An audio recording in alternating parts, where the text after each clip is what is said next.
pleasure to introduce Sudarshan Behera for the last session. So when we did that session, we think it's the last final part of the lesson, but it's not a straight, easy road. It's going to be think before we relax. We enthusiastically wait to hear about the energy calculations from Sudarshan. He's at Magnifying Institute in Europe. Yeah. And he has been working on lately on non-equilibrium free energy calculation, which, as I understand, is going to be the majority of this talk. Entirely. Okay. Yeah. But there's always the same fundamental. Yes. So we really look forward to learning from you. Thank you, and the floor is yours. Thank you. Thank you for the great introduction. So I think we have already heard quite a bit about BioExcel. So I'm not going to give any introduction to BioExcel again. We directly jump into free energy calculations. Okay, so let's see what.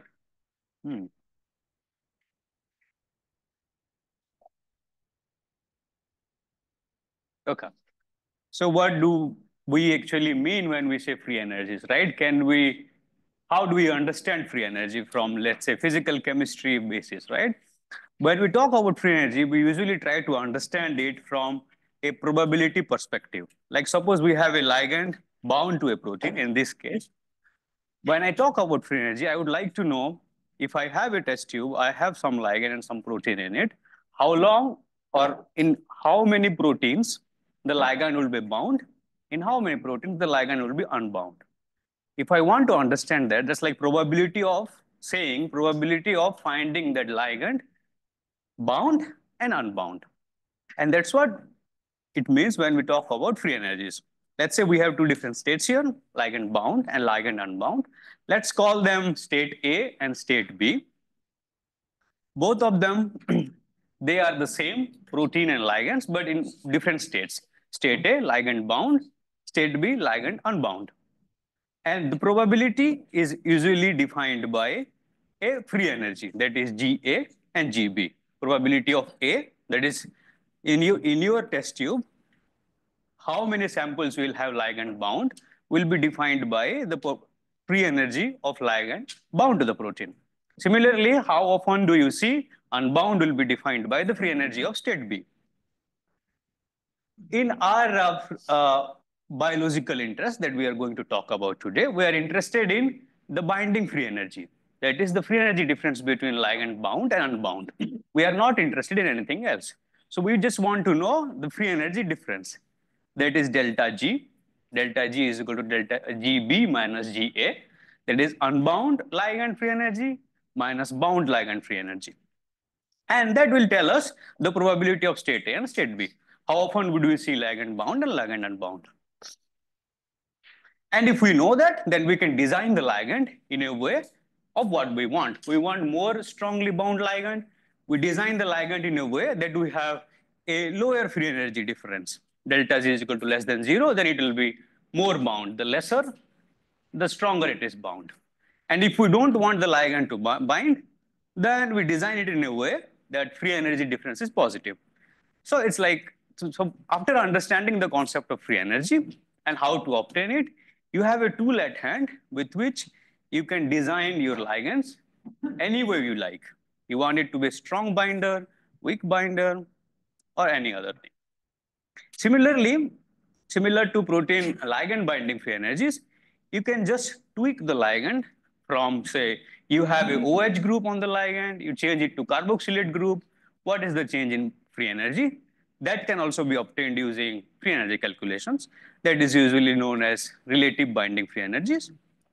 Similarly, you want to understand thermostability. Suppose you have a protein, and when you take it to industry for industrial use, you usually want to deal at a higher temperature, higher pressure, and your protein is not stable at such condition. Then you want to mutate the protein in a way that it will be stable at higher temperature. And that is also related to free energy difference. And that can also be obtained using free energy calculations. Similarly, suppose you want to design a drug-resistant protein. Suppose you know that is a drug which binds to a protein. But you want to design the protein better so that the ligand is bound stronger just by mutating the protein amino acid residue. Say I mutate a lysine to say alanine, and I want to see how much free energy change happened, how strongly the ligand will be bound if I mutate an amino acid. That can also be obtained with free energy calculations. So we have plethora of applications with free energy calculations. But so do we have a lots of different methods of obtaining free energy differences, like all these methods that I have listed here, right? I can talk about all this, but I would like to know if you have heard of any of these free energy calculations before. Have you heard of any of these? Like you might have heard of something called MMPBSA, GBSA. Yeah, I see some heads, so good. Also, you might have heard of something called FEP, FEP plus, yes, okay. So we know a little bit about free energy methods like hybrid as well as first principle based. And you all have heard about AI and ML, right? These days, those are everywhere. So those are here as well in free energy calculations. But what we are going to focus on today is on the left side, which is first principle physics-based method. And in the first principle physics-based method, we'll use something called biased sampling, which I'll come in again. And then in the biased sampling methods, we are focusing on alchemical free energy methods. And again, in alchemical free energy methods, you can do it in equilibrium simulation as well as non-equilibrium way. And we will focus on non-equilibrium free energy calculations using GROMACS and PMX, the tool I'm going to introduce. And we will also do a hands-on tutorial on how to estimate the binding free energy change from taking the ligand chlorine from ortho to meta position. And that we'll do it in tutorial. That is the next part. So now the question is, with all these methods I talked about, we are talking about this first principle physics-based method. How do we calculate it in simulation using computer, right? In computer, you can calculate it using molecular dynamics that we have been hearing about since 2 days in GROMACS, and this is the standard protocol of doing molecular dynamics, where you set up the system in a way that it represents the experiment of your interest. You know that when you do an experiment, what is the salt concentration, what is protein concentration, what is ligand concentration, all these things, right? So and what is the temperature, what is the pressure? So you set up the system as close to your experiment of interest as possible, and then do molecular dynamics that we are talking about. And from the molecular dynamics, you calculate properties of your interest. In this case, we are going to calculate free energy differences. And that is delta G. Let's call it delta G. Okay, I run molecular dynamics. Then how would I obtain the free energy difference from molecular dynamics? Again, there are many, many different methods. But let's again understand the methods from ligand binding free energies. We have ligand bound on the left, ligand unbound on the left. One way of doing it is running just molecular dynamics, just like we have in what Nandan showed and what Adam showed. Let's design a protein. So let's have a protein and ligand complex, do molecular dynamic simulation using GROMACS, and let's see that there are ligand binding and unbinding happening in the simulation. Ligand is binding, unbinding, binding, unbinding. And if those are happening, if those events are happening in our simulation, then we know that probability and free energies are the same. So we just count. We just count how often the ligand is bound, how often the ligand is unbound, and how often the ligand is somewhere in the middle, right? And then we know that you can convert it into free energy. Probability is this, that is counting. Then free energy is nothing but minus kBT ln PA. That's the Boltzmann relation. And you get this free energy surface nicely on the right lower corner. And if you have that free energy profile, you can easily calculate. We know that this leftmost is bound, rightmost is unbound. So we just take a difference, and that is the free energy difference. That is easy to calculate. But there is an issue with it. What would be the issue? Any of you might have an idea. What would be the issue if we try to obtain the free energy difference using just free sampling normal molecular dynamics? What issue do you see? Enough sampling. Yeah, exactly. And so also the reaction. Yeah. Exactly. So reaction coordinate is a little bit advanced. So yeah, problem is the sampling, right? And also reaction coordinate.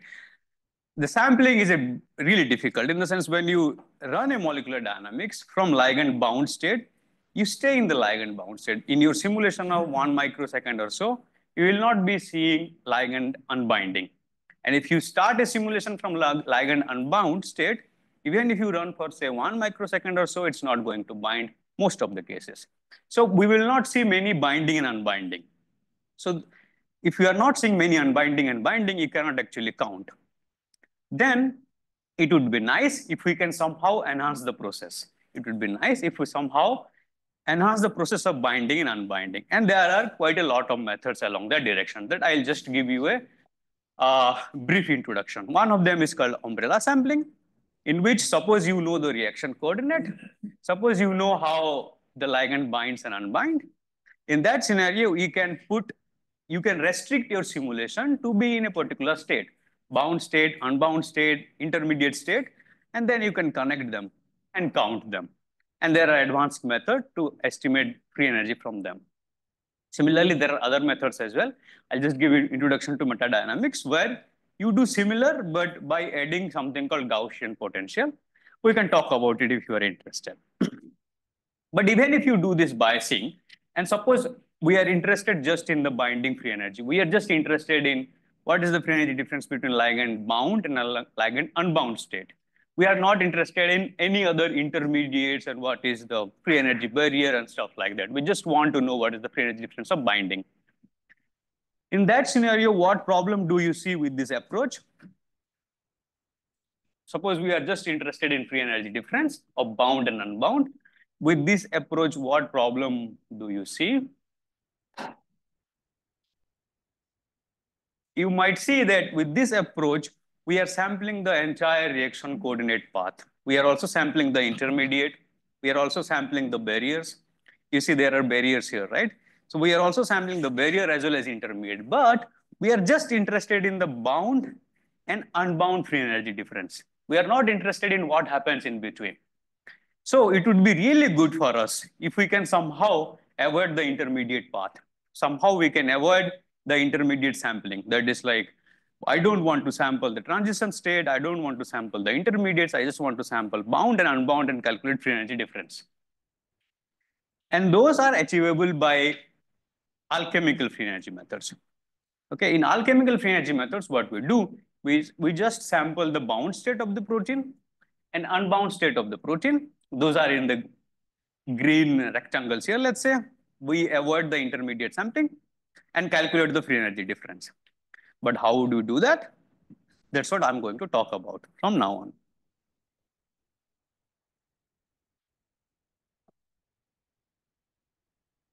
So I don't know whether I should go into this math or not, but let's say we have, because as I told initially, that if you start from bound state of protein, do molecular dynamics, you stay there. It doesn't unbind in your simulation. Similarly, you start with unbound, it never binds in 1 microsecond or so, right? So you already have the sampling. And if you have the sampling, then there are already well-established methodology like Johan's relation, which tells you that you can obtain free energy difference using a very simple relation. Just you have two different Hamiltonian and multiply it with Boltzmann constant.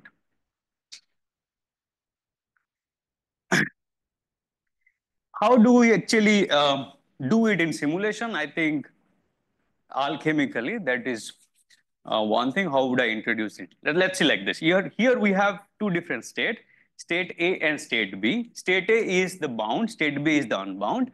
So Johan's relation, if you see, it requires us to evaluate the Hamiltonian. I'm going into mathematics, sorry, little bit. I'll return back. So it requires us to determine the Hamiltonian from one sample, let's say from one state, that is state A, for both the states. I mean, you have two different Hamiltonian, one for state A, one for state B, but you sample the configuration only from state A. And those two different Hamiltonian A and Hamiltonian B, HA and HB, you can couple them in your molecular dynamics simulation using an external parameter. And here, usually the external parameter which is typically used is called lambda. 0, if you keep it lambda is 0, it will be in state A. If you take it lambda is equal to 1, it's in state B, Hamiltonian A and Hamiltonian B. Let's not go very deep into the mathematics. Return back to what do I mean by alchemical free energy calculations, right? And what is state A and state B? So when you have lambda 0, lambda A, state A and state B in this scenario, in alchemical free energy methods, what we actually mean is in state A, you have a physically interacting ligand. That is the left side here. You have a nice ligand interacting. It's an alanine, very nice. They're interacting nicely. But in state B, where you have lambda is equal to 1, where you have Hamiltonian B, all the particles are non-interacting. This is just a representation where you have just, non-interacting, yeah, push ball, non-interacting transparent balls, transparent spheres. So that's what I mean by alchemical. In your simulation, you're actually dissipating a ligand. In reality, I cannot take a test tube where I have ligand, I just ask it to just go like this. Like people used to say alchemistry, right? They convert carbon to diamond or something like that, right? But here in simulation, you can do that. In simulation, you can actually vanish particles. What do you mean? Yeah, yeah, yeah. Yes. Taking its energy in Yeah. state A, but we don't have its energy is state like Yeah. because it was not there. Yeah. Yes. One. Exactly. Yes. Yes. Yeah. Energy is were there. Yeah. Yeah. Exactly. That's fantastic, right? Yeah. I did not go deep, so just to avoid confusion, but yeah, that's really fantastic. Yeah, so when we say alchemical free energy, it's basically you are converting an interacting ligand to a non-interacting ligand. That's like just vanishing the particles in your simulation. How do you do that in simulation? We have talked about already in GROMACS. You have something called topology files where you have force field parameters. I hope this is not the new terms because we have been hearing about force field parameters. So all the particles here, carbon, nitrogen, oxygen, they have force field parameters.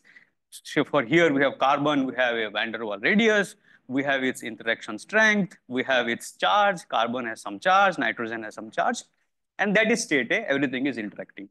When we go to state B, lambda is equal to 1, from lambda 0 to lambda 1, we make everything 0. All the things that interacts are 0 now.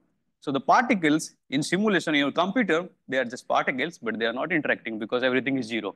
The van der Waals radius is 0, charge is 0, strength is 0, so they are just dancing around without interacting with anyone. So that's like alchemical free energy methods. We have interacting, make everything 0, non-interacting. And with that, you can calculate free energy difference between ligand bound and ligand unbound. But Johansi's relation also requires you to have a good overlap between phase space or between the potential energy. You have two different Hamiltonian, HB and HA that I talked about again. And their difference, if they are pretty close to, say, Boltzmann constant, KBT or RT, then you can obtain the free energy difference easily without any issue, without any problem with larger error. Because there you see a nice potential energy overlap on the left side here. But what if you are actually dealing with some alchemical free energy transformation, like aniline in this example, which requires you to change lots of particles, like there are 6 carbon, 1 nitrogen, and some 8 of hydrogen. So you are making them interacting to non-interacting, all of them at once. So you may not have a potential energy overlap. So HB minus HA may not be RT. It will be much larger than RT. In that scenario, you can still obtain free energy, but it will be likely to be wrong, very wrong. So how would we tackle that problem? That is the right side problem where we have HB minus HA pretty far separated. And that's the usual problem you will face in when you are doing free energy calculation. How do you tackle such problems? You introduce something called intermediate lambdas. So previously we were dealing with lambda 0 and lambda 1. Now we introduce other lambdas in between, lambda 0.2, 0.3, 0.4, 0, like that, as many as you like. In a way that you have overlap between intermediate lambda. On the right side picture you see, so here I have divided the lambda space into lots of lambdas. So it's not just 0 and 1. and I have potential energy overlap between nearby lambdas. So I can calculate the free energy difference between nearby lambda. Lambda 0, lambda 0.1, lambda 0.1, lambda 0.2. And then I have now free energy difference between these small chunks of lambda. Then I can combine them to get a free energy difference of this entire lambda 0 to lambda 1. So if you don't have a good potential energy overlap, one way of dealing with it is just divide the lambda space into lambda windows and then calculate the free energy difference between this intermediate lambda, and you have your final free energy difference. Good. This is also known as in literature very popularly free energy perturbation that some of you have already heard about, as you said, right? And this is very widely used methods. One method which is also pretty popular is known as thermodynamic integration. And why am I introducing you again to some more mathematical terms or some new terms? Because this is, again, the theory or background behind non-equilibrium free energy calculations that we are going to do hands-on. And when you are doing the hands-on, I can just ask you to do click, click, click, click, and you get a free energy difference. Oh, yeah, I have a free energy difference, but it will be nice to know how do we get it, right? How do we obtain it? And we obtain it from something called thermodynamic integration that I will talk about a little bit here. So instead of potential energy difference that I have been talking about, HB minus HA, one can also obtain this Hamiltonian gradient as a function of lambda. So dH, dl.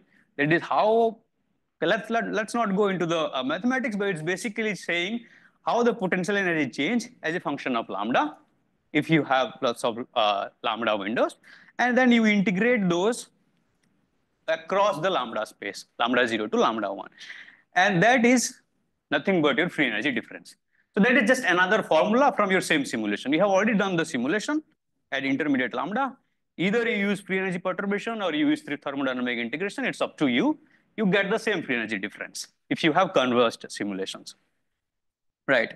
So this is about the equilibrium free energy methods that I introduced initially. But our interest is in non-equilibrium free energy calculations. And for that, what we actually do is we don't do any equilibrium sampling. When I say equilibrium sampling, I do not run molecular dynamics at fixed parameter. So non-equilibrium means you are doing something really fast and something is not fixed. That is non-equilibrium, right? And in non-equilibrium energy calculations, what we do is we change the parameters of the ligand from everything 1 to everything 0 or everything 0 to everything 1 in slowly or very fast increasing way. And there is something called slow growth thermodynamic integration, which tells you, and this is based on second law of thermodynamics, right? Suppose if I ask you this question, this is very easy question and we all hear it every now and then, right? Suppose we have a state A, I go from state A to state B here, extremely slowly, like maybe in 1 billion year. The work I am performing from going to from here to here is nothing but the free energy difference between this state and this state, because I am doing extremely slowly. I'm taking 1 billion years, suppose. If now I'm not doing, my kids or my grandchildren, they keep doing it. And we get the free energy difference equal to a delta G. But that is kind of very difficult to do in simulations. So in simulations, what you could do is you could do it really fast. You could do it in, say, 50 picosecond or 100 picoseconds. So if I do it really fast, right, the work that I'm performing, what do you think? It would be greater than free energy difference or smaller or still equal? We know that if I do it extremely slowly, it will be the same as free energy difference. If I do it fast, do you think I need to perform more work or less work? I'm doing it really slowly, I'm performing some work. I do it really fast. Do I need to put more work or less work?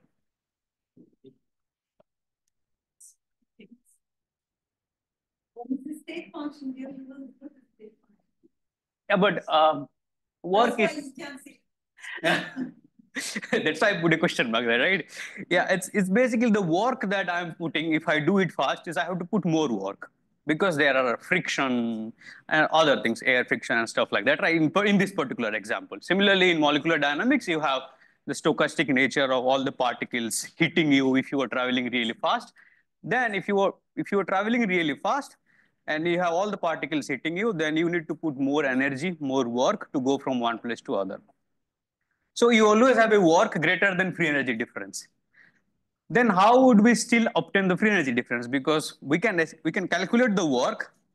If we are doing extremely slowly, it will be equal to free energy difference. But if you are doing fast, our work is always larger than free energy difference. Then how can we still obtain the free energy? And that's another beautiful relation by Dzerzhinsky, which is called Dzerzhinsky equality. Some of you might have heard. It's as good, I mean, it's as beautiful as Dzerzhinsky's relation, I feel. Which even if you do it really fast, even if you are dissipating a lot of work, you can still obtain free energy difference delta G using this simple relation. Beta is kBT minus kBT or minus beta ln exponential of minus beta W. Right? This is the beautiful relation, but this requires you to do lots of these short, fast transitions or very fast transformations. It's because we know that the average work is always greater than the free energy. The left side bar is the free energy. But in order to obtain, suppose if you are doing this fast, you obtain a Gaussian distribution of work. The free energy difference is on the tail of the Gaussian distribution here on the left, you see. So that's the free energy difference, this horizontal bar here. So in order to sample those, we have to perform lots of these short transitions because it's a Gaussian distribution and I want to sample the tail of the Gaussian. So that is really difficult. So I have to do lots of simulations. But then Crookes fluctuation theorem, it says that I can do it other way as well. I don't need to go from left to right. I can go from left to right as well as I can go from right to left. And if I'm going from left to right, and if I'm also coming from right to left, then I have two different distributions. One from forward and one from reverse. That's on the right side, right? I'm going forward, 0 to 1, and I get a work distribution. Say that's the green one here. So I go from left to right, 0 to 1, and I calculate lots of work. I get a Gaussian distribution. I do the same from right to left, 1 to 0, do lots of work and get a Gaussian distribution. And if I do that, then I have a intersection point, which is nothing but the free energy difference. What is the advantage here? Is now we are kind of confident that I have sampled the tail enough. Because if I am only doing the green one, say, suppose I'm only doing the green one, it is really difficult for me to say whether I have sampled the tail enough or not. But if I'm doing the same reverse as well, then I already get the intersection point. So, okay, I'm confident I have an intersection point. So this is the tail. This is the intersection that I'm interested in. And that is the free energy difference that we are interested in. And that's the process, or that's the non-equilibrium free energy calculations that I'm going to show you as a tutorial in the next session, where we will convert one ligand to other, lambda 0 to lambda 1, really fast. And we will do lots of such real fast simulations. So maybe say 50 of them or hundreds of them, 50 picoseconds, short transition from 0 to 1 and 1 to 0, lots of them, calculate work and get this work distribution and get this delta G. And one good thing about this non-equilibrium free energy approach is now we need to simulate lambda 0 and lambda 1 just once. We don't need to simulate them more times. Just simulate them once and keep them, and whenever you need them, you can reuse them because they are equilibrium simulation. They are simulated at a constant temperature, pressure, and lambda, 0 and 1. So you have the simulation, you can keep them. In future, if you want to use, you can reuse them. And this bidirectional reagents, okay, let's not talk about that. Let's directly jump into some application part. So there is something called thermodynamic cycle, which I think I should introduce before moving further to other applications. So suppose now we are interested in this that I have been talking about since beginning, that I have a ligand in water and I have also protein in water, and I want to calculate the free energy difference between ligand binding from water to protein. How can we do it using alchemical free energy calculations? How can we do it is we can construct something called a thermodynamic cycle, which is a closed cycle. We make the ligand non-interacting in water as well as in protein. And we connect these two on the horizontal bar as well, delta G2. And if we are in closed cycle, we know that if you're in a closed cycle, the total change in free energy should be 0, right? And then we can easily construct something called delta delta G. That would be what would be the free energy of binding this ligand. And instead of simulating the ligand binding, that is the top horizontal uh, figure, which you have to do it either in umbrella sampling, metadynamics, or free sampling. You can just do alchemical free energy calculations, converting the ligand interacting to non-interacting, as well as in protein interacting to non-interacting, and calculate delta delta G.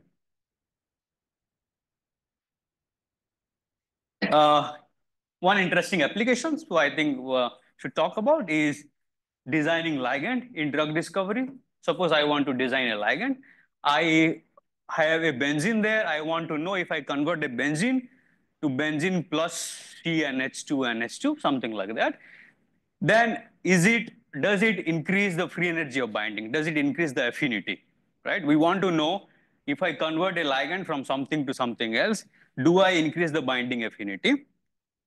And that is very useful in lead optimization. I think you know the typical path of a drug discovery pipeline where you have identified your target and then validated, and you have a lead compound. Now you are in a stage where you want to optimize your lead compound by doing chemical modification. And in that scenario, calculating the free energy difference is very useful. And you can do that again using thermodynamic cycle. Let's not talk about the thermodynamic cycle. This is the protocol we usually follow. That is the protocol of non-equilibrium free energy calculations, where you run the simulation at lambda 0 and lambda 1 only. You don't run it at intermediate lambda, just run lambda 0 and lambda 1. And then when you have equilibrium simulation, this equilibrium MD is nothing but normal MD that we have been hearing about. Then from this equilibrium MD, you take snapshots. You visualize the trajectories, right? You visualize the protein ligand complex in previous sessions. You take those protein ligand complex from your simulations and start really short, fast transitions, like 50 picoseconds short, from 0 to 1, 0 to 1, 0 to 1, 50 of them, or many more of them, 1 to 0, 1 to 0, many or more of them in GROMACS, and you calculate their distribution and free energy difference. This we have talked about totally. And all these simulations, you can do it with GROMACS.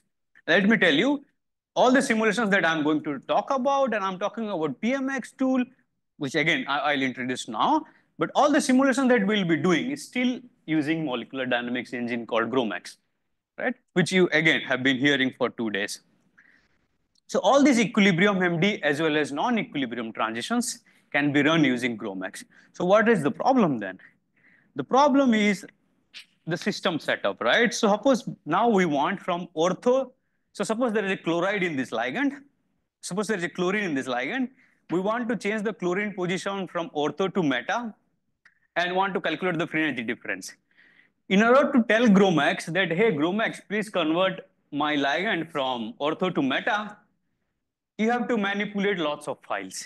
You have to convert lots of files. Especially if I've shown you 2 different files, PDV file and topology files, where you have to define the coordinates as well as parameters for both the chlorine, not only in ortho position, but also in the meta position in the same file. You have ortho as well as meta chlorine in the same PDV file and same topology file and many other files. So you can do that by hand if you are just dealing with one ligand. But if you are dealing with lots of ligands, suppose you have to do thousands of free energy simulations with 1,000 ligand modification. You don't want to do that by hand. So that's what we automate, and that's what PMX comes into play. PMX automates this setup. You just tell PMX that, hey, PMX, I have ortho position, I have meta position. This is how they look like. Can you get me some files that I can run using GROMACS to get the free energy difference? And PMX will give that for you. And this PMX, using this tool that I tell PMX, hey, please give me different ligands, as well as I can ask it to give me different nucleic acids residue. I can ask it to give different amino acid residues and calculate different free energy differences like protein ligand binding free energy, protein nucleic acid binding affinity, protein thermostability, protein binding, all these things. But I would like to again emphasize that PMX is a pre-processing and post-processing tool. It will give you files to run in GROMACS and analyze it later on. But it's not an MD engine. The real MD engine is still GROMACS. You're still running molecular dynamics in GROMACS. You're just building the system or creating these files, complicated files, and analyzing the non-equilibrium free energy calculations at the end using PMX. There is a PMX web server, which if you have amino acid or nucleic acid that you want to change and calculate the free energy difference. Suppose you have a protein, you want to mutate alanine to aspartate and calculate the thermostability change. PMX web server will give you files. If you want to convert adenosine to guanine or something like that in nucleic acid, DNA, RNA, PMX web server also can do that. There are also tutorials in PMX web server, you can check, but that I'm going to anyway talk about. And then let's talk about different applications that the developer of PMX using GROMACS and PMX have been working on for quite a while now, right?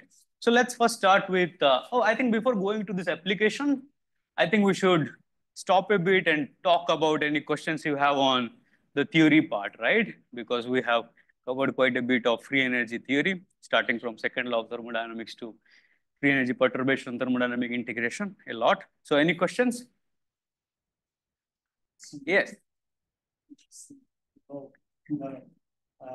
We are converting atoms as a ghost.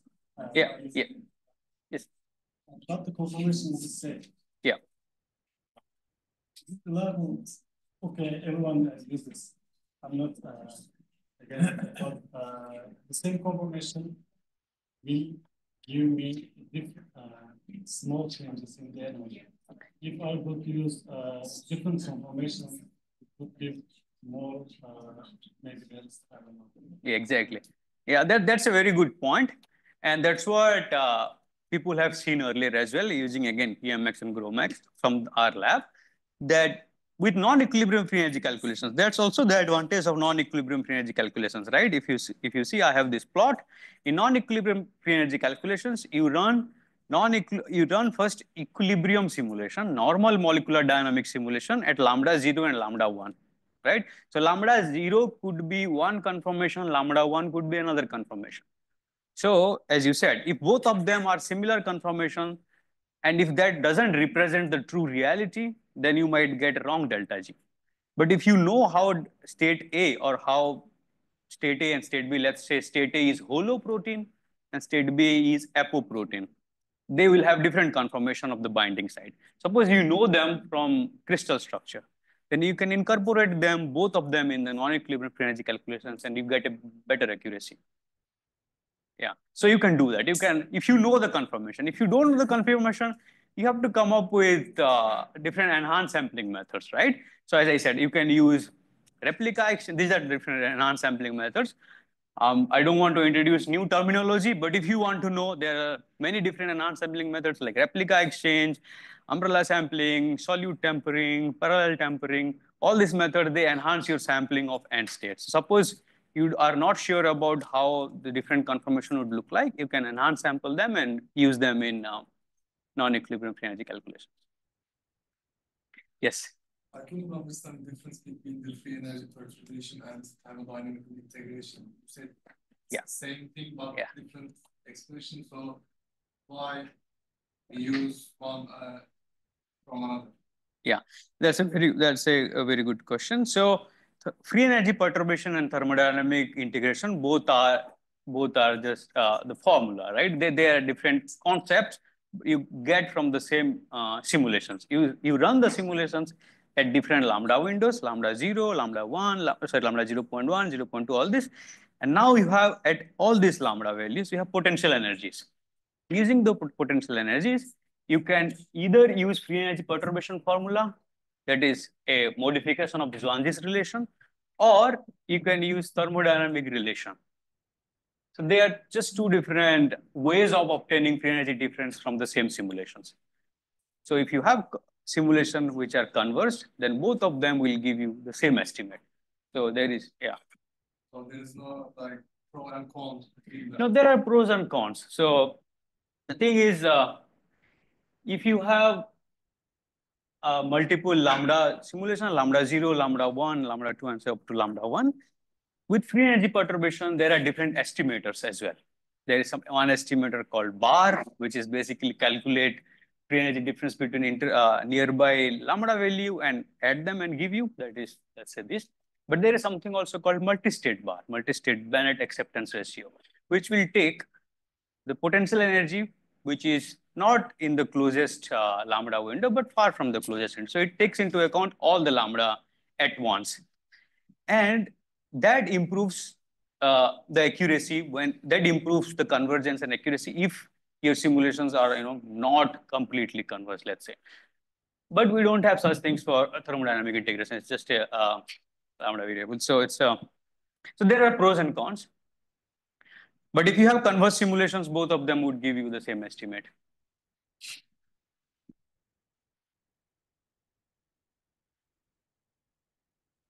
What would you like to see? Do you want to go on the hands-on session right away? No. I have applications. Yeah. There is more. Yeah. No, I'm just thinking if people have any questions on the theory part, right? Because it would be nice to discuss. So let's go into application now. So let's see what all applications you can use GROMACS PMX for. Yes. And that's a data chip. Yeah. Yes. Yeah, sure. So maybe I'll talk about that in the tutorial. Delta G is like, you can calculate free energy binding of orthochlorine ligand, that is delta G. You can calculate free energy binding of metachlorine ligand, that is another delta G. And we want to calculate the difference between ortho and meta bindings, the delta G minus delta G.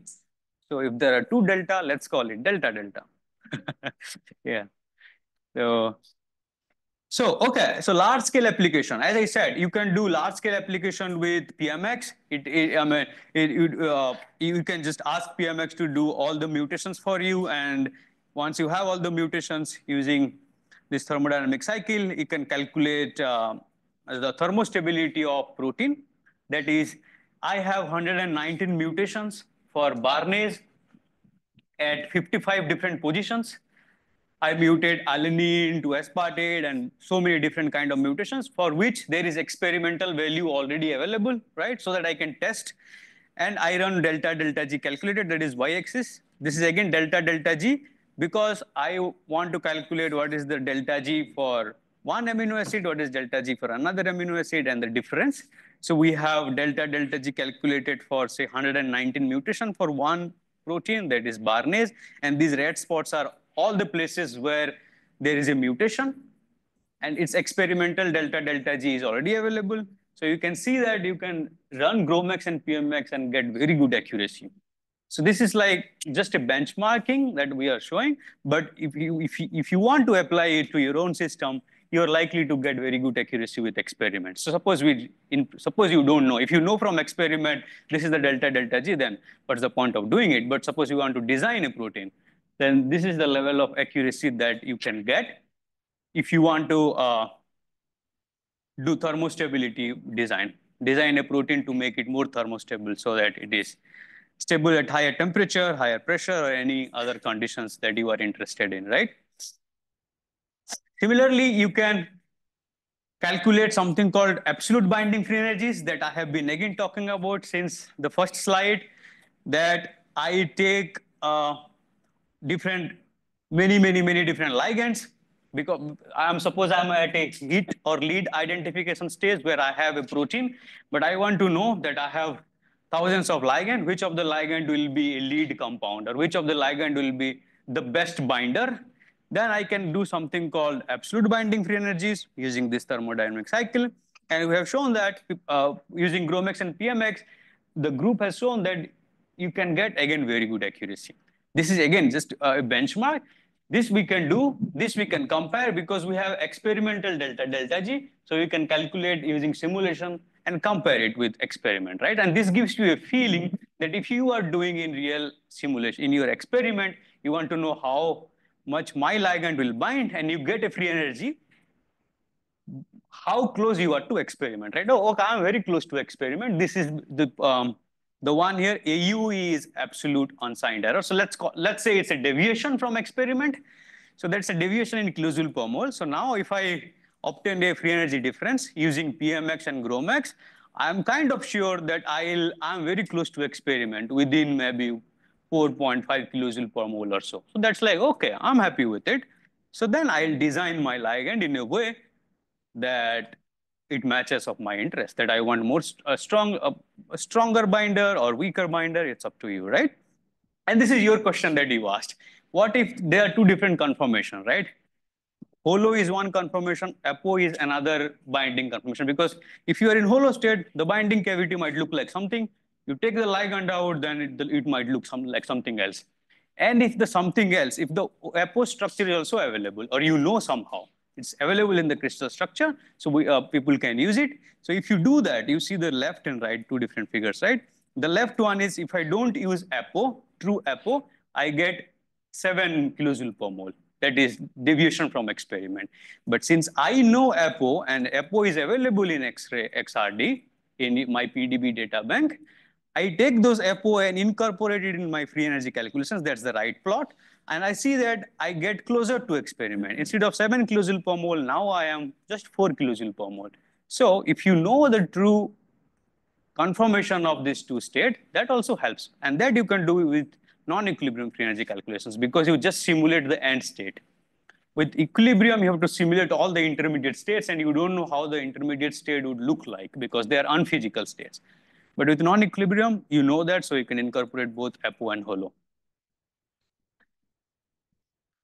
Another application is, as I talked about, now we have already identified a lead compound. Let's say we have a protein. We scanned through different ligand using absolute binding free energy. We found a best binder. Now I want to do modification to the ligand, that is the lead compound, and do something called relative binding free energy. This again I have shown you, but I'll just give you the benchmark that what is the accuracy, the level of accuracy you can obtain using PMX and GROMAX.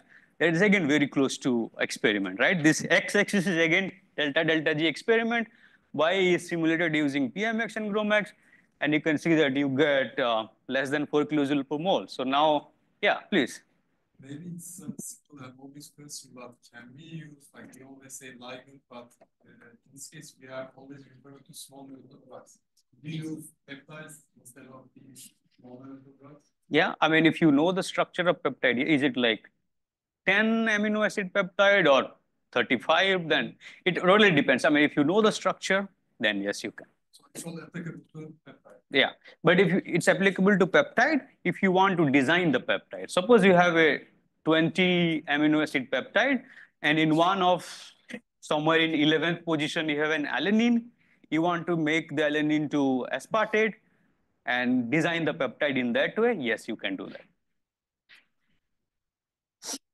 So yeah, so if you just mutating the ligand or a drug molecule, you can achieve very good accuracy, say less than 4 kilojoule per mole. So I'm giving you different examples in which PMX and GROMAX have been used and compared against experiments so that you get an idea that it is easy to do and what is the level of accuracy you expect if you do it. Similarly, you can, I think this is what we talked about, right? You can mutate an amino acid residue near the binding site of the ligand. Suppose there is this ligand here. Suppose this is the ligand here, and this is the amino acid. I want to convert this amino acid from one amino acid to the other and calculate the change in binding affinity of the drug. So now I'm mutating amino acid and calculating the free energy change of binding of that ligand. You can do that too with PMX and GROMAX, and you can again get close to 4 kilojoule per mole accuracy. It's again, we can compare this because there is experimental data on it, so you get an idea of how close you can obtain if you do this. Similarly, the PMX and GROMAX has also been applied to nucleotide. You have protein and RNA and DNA bound, and now you want to design your DNA or RNA in a way that it will bind to the protein better, in a way that the protein will be bound stronger or weaker, anything you like, right? Then you change the sequence of your RNA or DNA and calculate the free energy difference. And this is again experiment versus simulation because there is experimental data available. I've shown that you get again very good accuracy and good correlation as well. Then there is with machine learning, right? Things are become everything is people are using machine learning almost everywhere. So with GROMAX and PMX, with PMX, you can design some. We can design something called active learning cycle, active learning AI, in which suppose you have a protein and you have 10,000 ligands. You do not want to do 10,000 frequency calculations because that would be expensive. What you could do is run first 100 frequency calculations on 100 molecules and train a machine learning model to predict the remaining 9,900 frequency values. And from them, select the top 100 scorer again, and again do frequency calculations on those 100, and again retrain them. So this is the cycle. So first you select, say, let's say 100 of them, and do frequency calculations, that is oracle or alchemy, using alchemical frequency methods, using PMX, and design training set of 100 delta G because you calculated 100 frequencies, and then train, then select another 100, then train, select another 100 like this. Sure.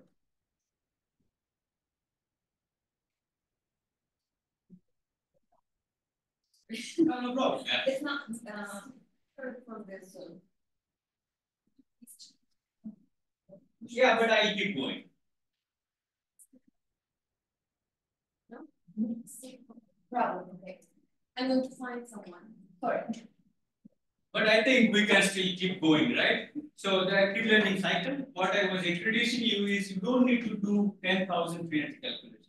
You do 100, train a machine learning model, predict, do another 100, train a machine learning model, predict, do another 100. Like this, if you just do 4 or 5 cycles, that's like if you're doing 400 to 500 frequency calculations, that's enough to predict the frequency correctly for the remaining 9,500. So you don't need to do 10,000 frequency calculations, you do just 500 by cycling. And then you have now a machine learning model which can predict accurately on the remaining 9,000. So that has also been shown again using. I think what we can do, we can just turn on your speaker, your microphone in the laptop. Okay. Then they can hear you for now, and don't move there. Yeah, sure, that can be done too. But I think they are still working on finding a solution. Let me see. Okay. That's the microphone. Now, some people have their speakers on. Okay, so let's move on, right? So that's all the different applications that that has been already shown. Can I go ahead or? What do you advise?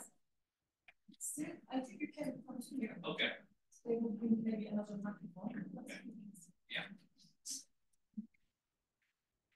So I showed you different applications that you can do using PMX and GROMAX. But there are other applications as well which I didn't show you that has been shown using GROMAX and PMX. That is like calculating pKa's or designing routine for code switching. I think that I have kept it here as well. And these are the other ongoing development that we are working on now.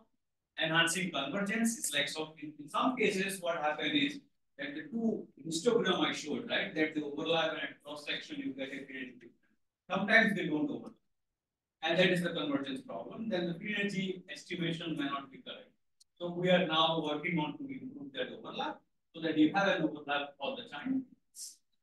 And we are also working on covalent and translational modifications. I have been talking about natural amino acid, natural nucleotides, but sometimes you might have translational modifications, right? Like glycosylated amino acid, or you want to design covalent drugs, right? Not only non-covalent. So those are also something we are working on. Also designing new code switching proteins.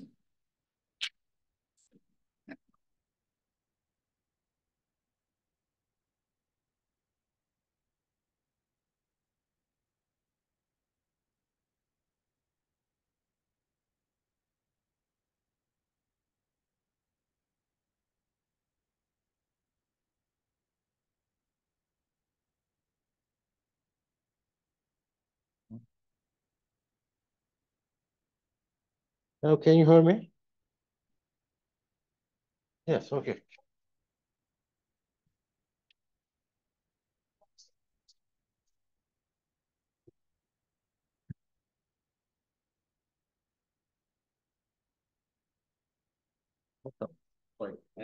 Thank you.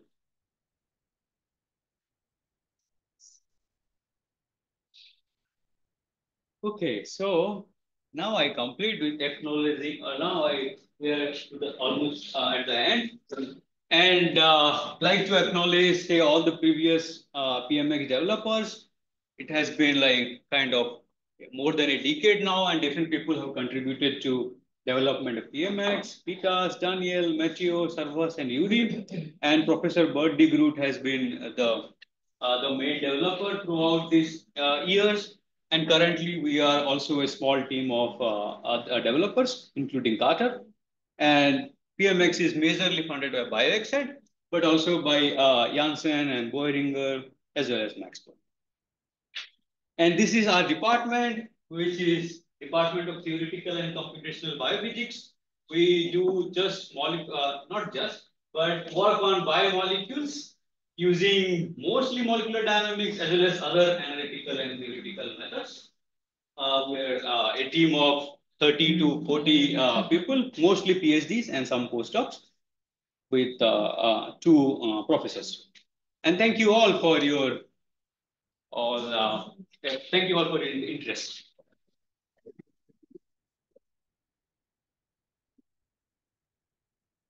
Any questions here? Of the application part or even on theory part, right? Any online questions? There are none. So I think we can meet back at 3:30 then, as scheduled, for our final hurdle, where we do the hands-on session with PMX. Thank you very much.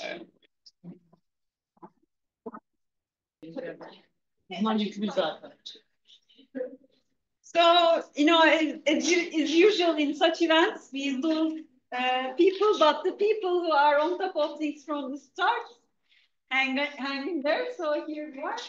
And Sudarshan is going to run us through the PMX tutorial, which is doing wonderful stuff. The floor is yours. Thank you. So let's move on and do the tutorial for free energy calculations, right?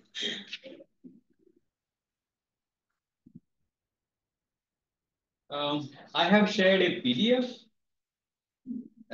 Just give me a minute. Sorry for this issue. Yeah. So in Slack, there is a PDF to set up in Truba, similar to BioBB. Inspired from BioBB, thanks to Adam. His ideas were really great how to set up. So I just copy pasted all the things that he showed you in the slides here as a PDF. You can just download it and follow it. And I think you have already followed it, right? So in case you haven't, you can try this again. Type this server in your browser, enter your username, password, that just like you did in BioBB, and log in Truba. And in Truba, you can then launch a Jupyter notebook. In BioExcel, oh, I can download it and show it.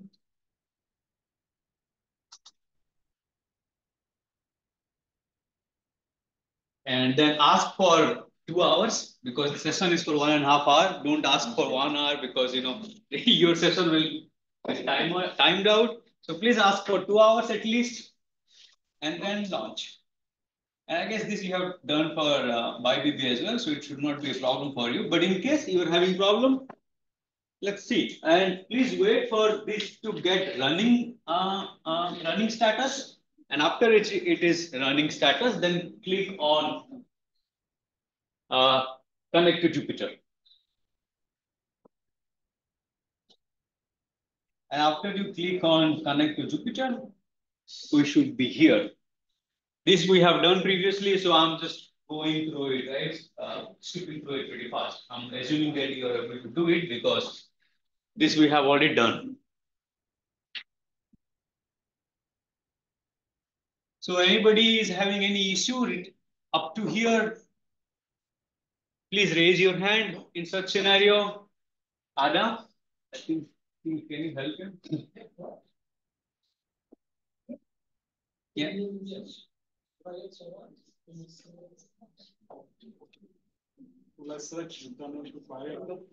Yeah. Yeah, you can just follow this PDF that I shared, right? So after you are in on demand, click on Jupyter Notebook BioExcel. And the Jupyter Notebook BioExcel is created by Adam again. And we are using it. I'm just a user of that notebook. Thanks to Adam and Truba team. It's pretty easy for me. So you click on that BioExcel Jupyter Notebook, ask for 2 hours, launch it, wait for it running, then connect to Jupyter.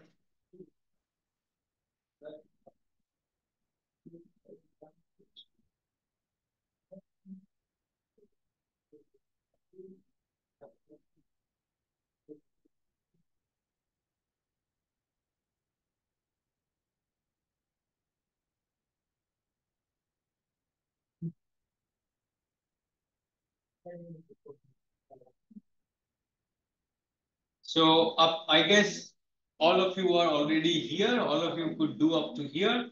Then click on this Python 3 i5 kernel under notebook. Just click once and then after you click, it will open something called untitled.ipynb and there is nothing, just a cell, right?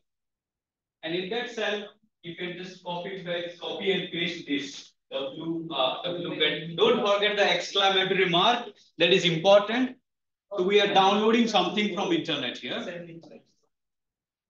So yeah, you just copy this thing here. So I will just copy this. See, right? Yes. So I just copy this. Copy. I go to where was it? Yeah, in Truba. So I'm still here to learn.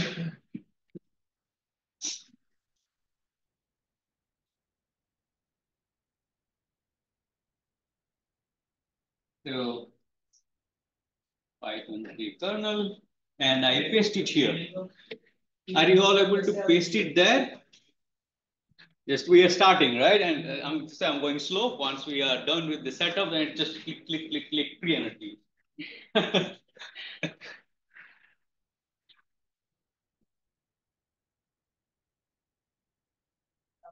Now, can you hear me?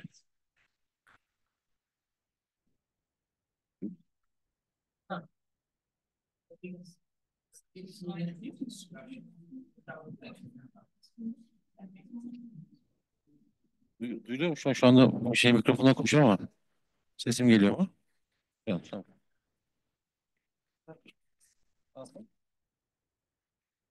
Yeah, okay. Thank you.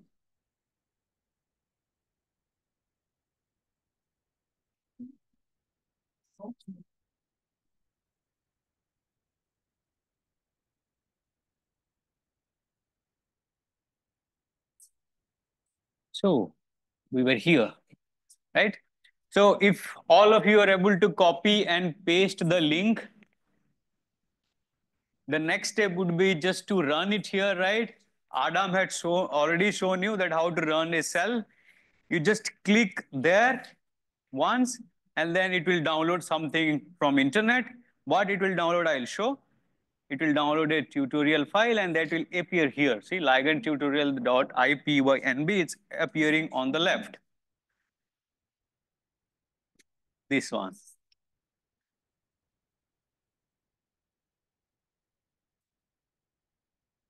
And that's the setup. If you are able to do up to here, then perfect. Oh, yeah, we have set it up. Then we should be able to run this. Yeah.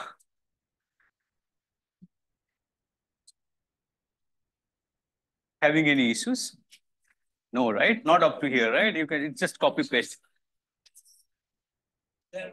Okay, that's great too. Yeah.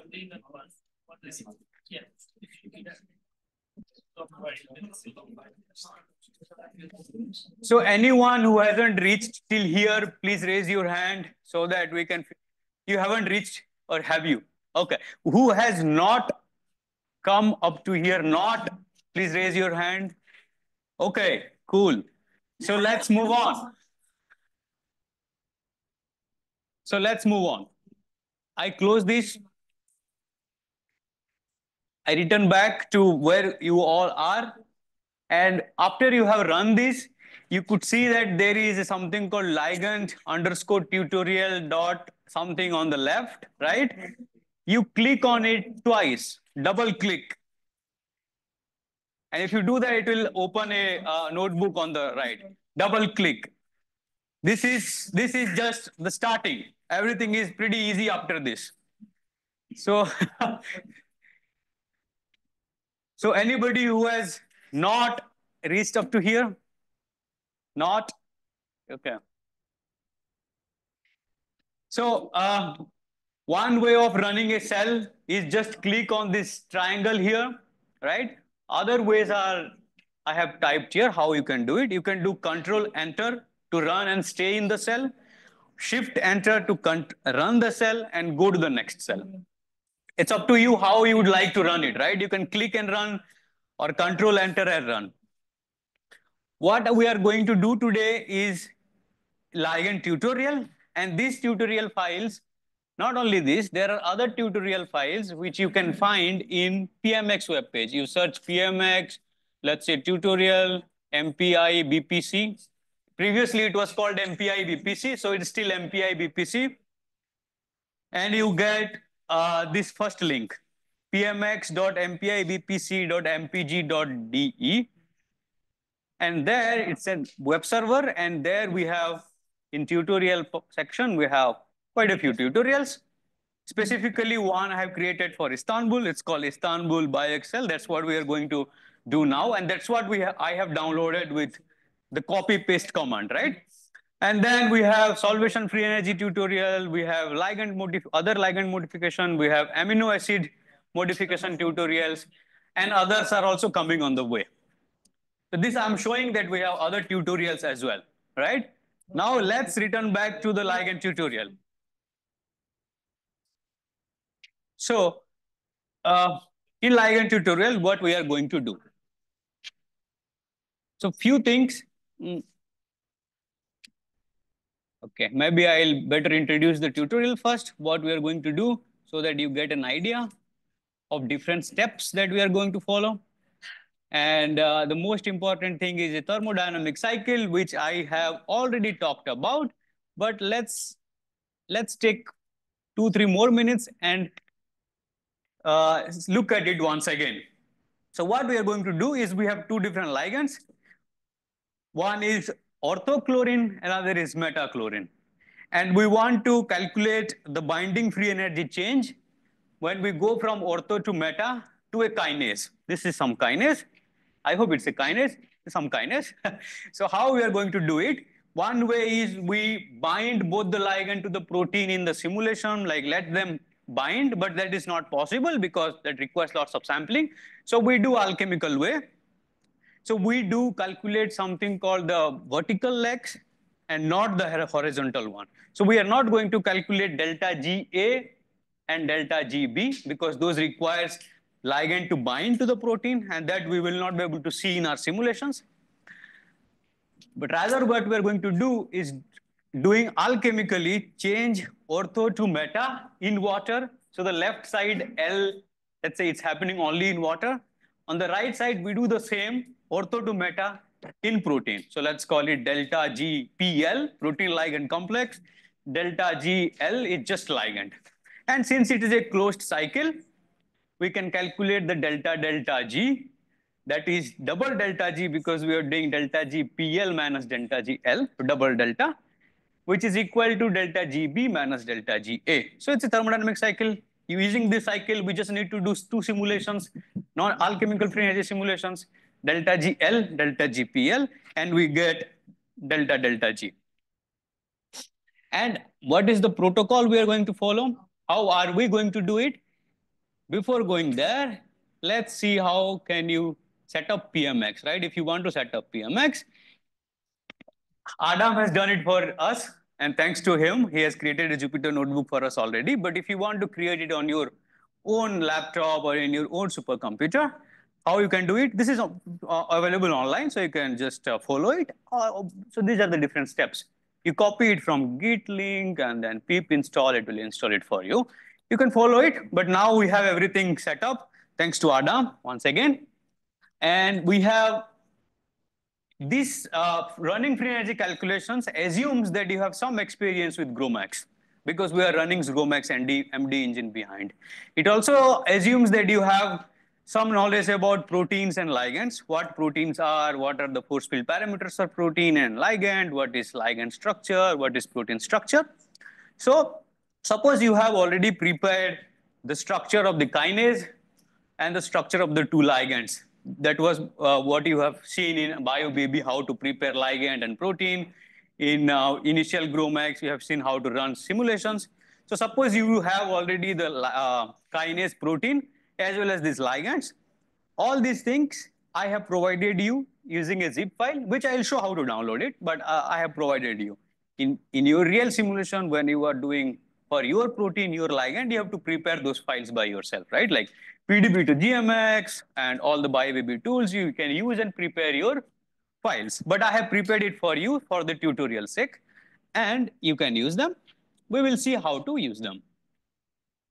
And the method that we are going to use is non-equilibrium free energy calculations, the one I showed just before in the talk. But here, again, I'll give you a short introduction, right?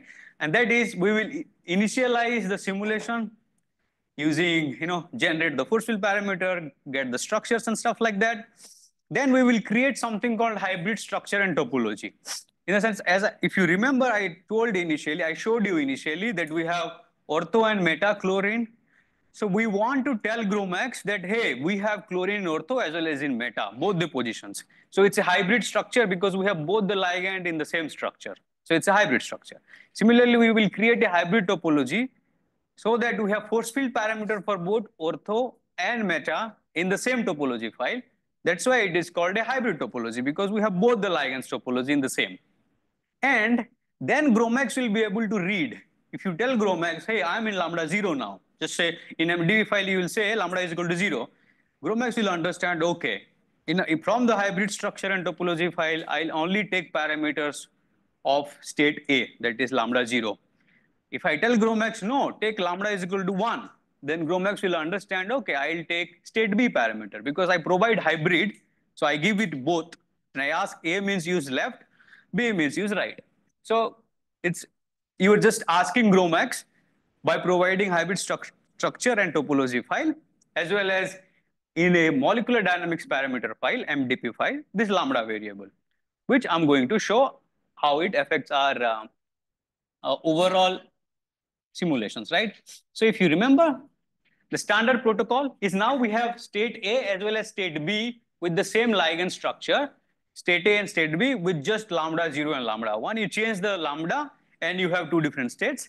And for both these states, you run the standard molecular dynamic simulations, just like what you have seen in GROMACS and in BioBaby. You run energy minimization, you run NBT, that is thermalization, 300 Kelvin or any temperature you prefer, and then a pressure that you like, right? One atmospheric pressure, that is NPT, we call NPT ensemble, and run it for some nanosecond. For ligand mutation, 6 nanosecond is enough. But if you want to run longer, and if you have two different conformations, very different, then you might need to run longer. But for this case, and for all the benchmarks that I have shown previously, 6 nanoseconds seems to work absolutely fine. So let's stick to 6 nanosecond. And if you remember, I mentioned initially that you have to do many, many fast simulations, left to right, like 50 of them or hundreds of them. Similarly, right to left, 50 or hundreds of them, right? Lambda 0 to 1 or 1 to 0, you have to do lots of short transitions and calculate the work values, right? For that, from this 6 nanosecond simulation, we will extract frames, or let's call them snapshots. We'll extract coordinates and velocity snapshots, 80 of them. So we extract 80 from state A simulations, we extract 80 from state B, and then do 80 lambda 0 to lambda 1, really fast transitions, and then 80 backward, that is lambda 1 to lambda 0 really fast in 50 picosecond. When I say fast, I run these simulations in 50 picosecond. So I go from lambda 0 to lambda 1 in 50 picosecond. And I do this 80 times in forward direction and 80 times in backward directions. And for all these simulations, we calculate work using thermodynamic integrations, and that work values is you can obtain the work using thermodynamic integration formula. You are changing the Hamiltonian really fast, 0 to 1, 1 to 0. And if you have those work value, you can just plot their histogram, distribution, and just like I showed just like I mentioned in the first hour, you get a intersection of these two histogram, and that is the free energy difference. This I'm doing in presence of protein. That's why I call it delta GPL. PL stands for protein ligand complex. You do the same without the protein. That will be like just delta GL. And then you subtract them and get delta G that I just showed you before, right? So this is delta GPL. Similar thing you can run for delta GL and get your free energy difference. So any questions up to here before we proceed and run our fast cell? I'm telling you, this tutorial is going to be really easy. If you want to finish, it will be over in 10 minutes. So let's ask questions and see if you have any doubts and clarify them. Any doubts up to here? Yeah. I just wonder how to create the input files. Oh, input files. So that's what I said. So those input files you can create using BioBB, let's say. You can generate the ligand parameters using BioBB, or you can generate the protein parameters using GROMAX PDB to GMX.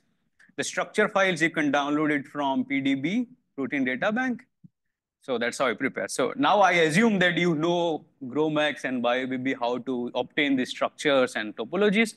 After you obtain it, you can start the tutorial, right? Yeah. But I have provided those files for you for the tutorial. But yeah, that's the way, right? You can use BioBB, GROMAX, or any other tool.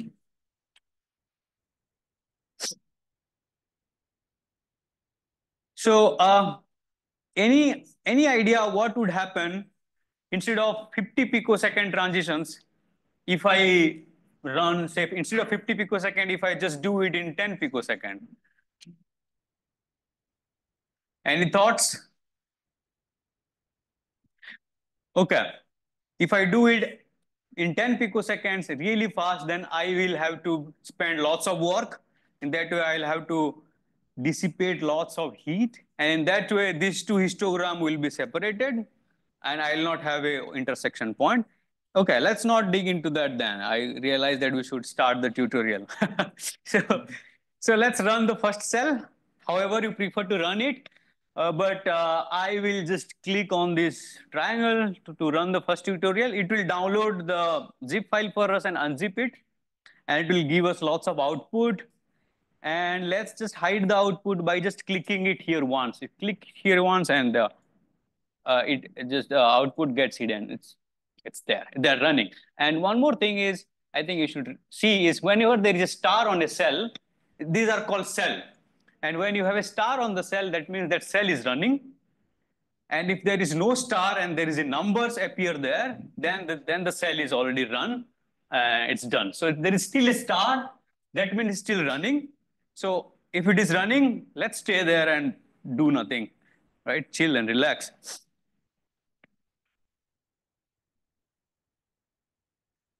Okay, 70%.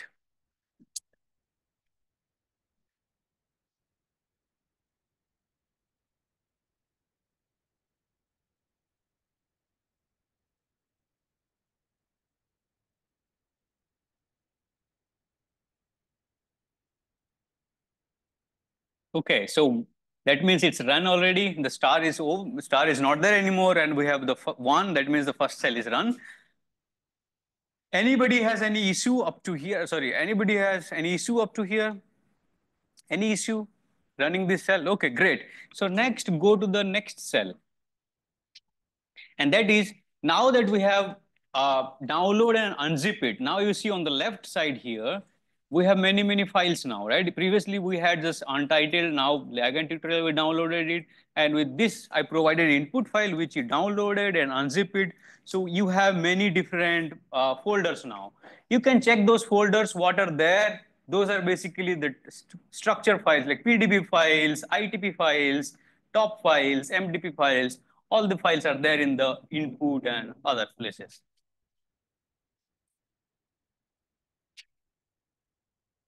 Can you explain it at 15 nanosecond parts? Okay, I'll reply to that later.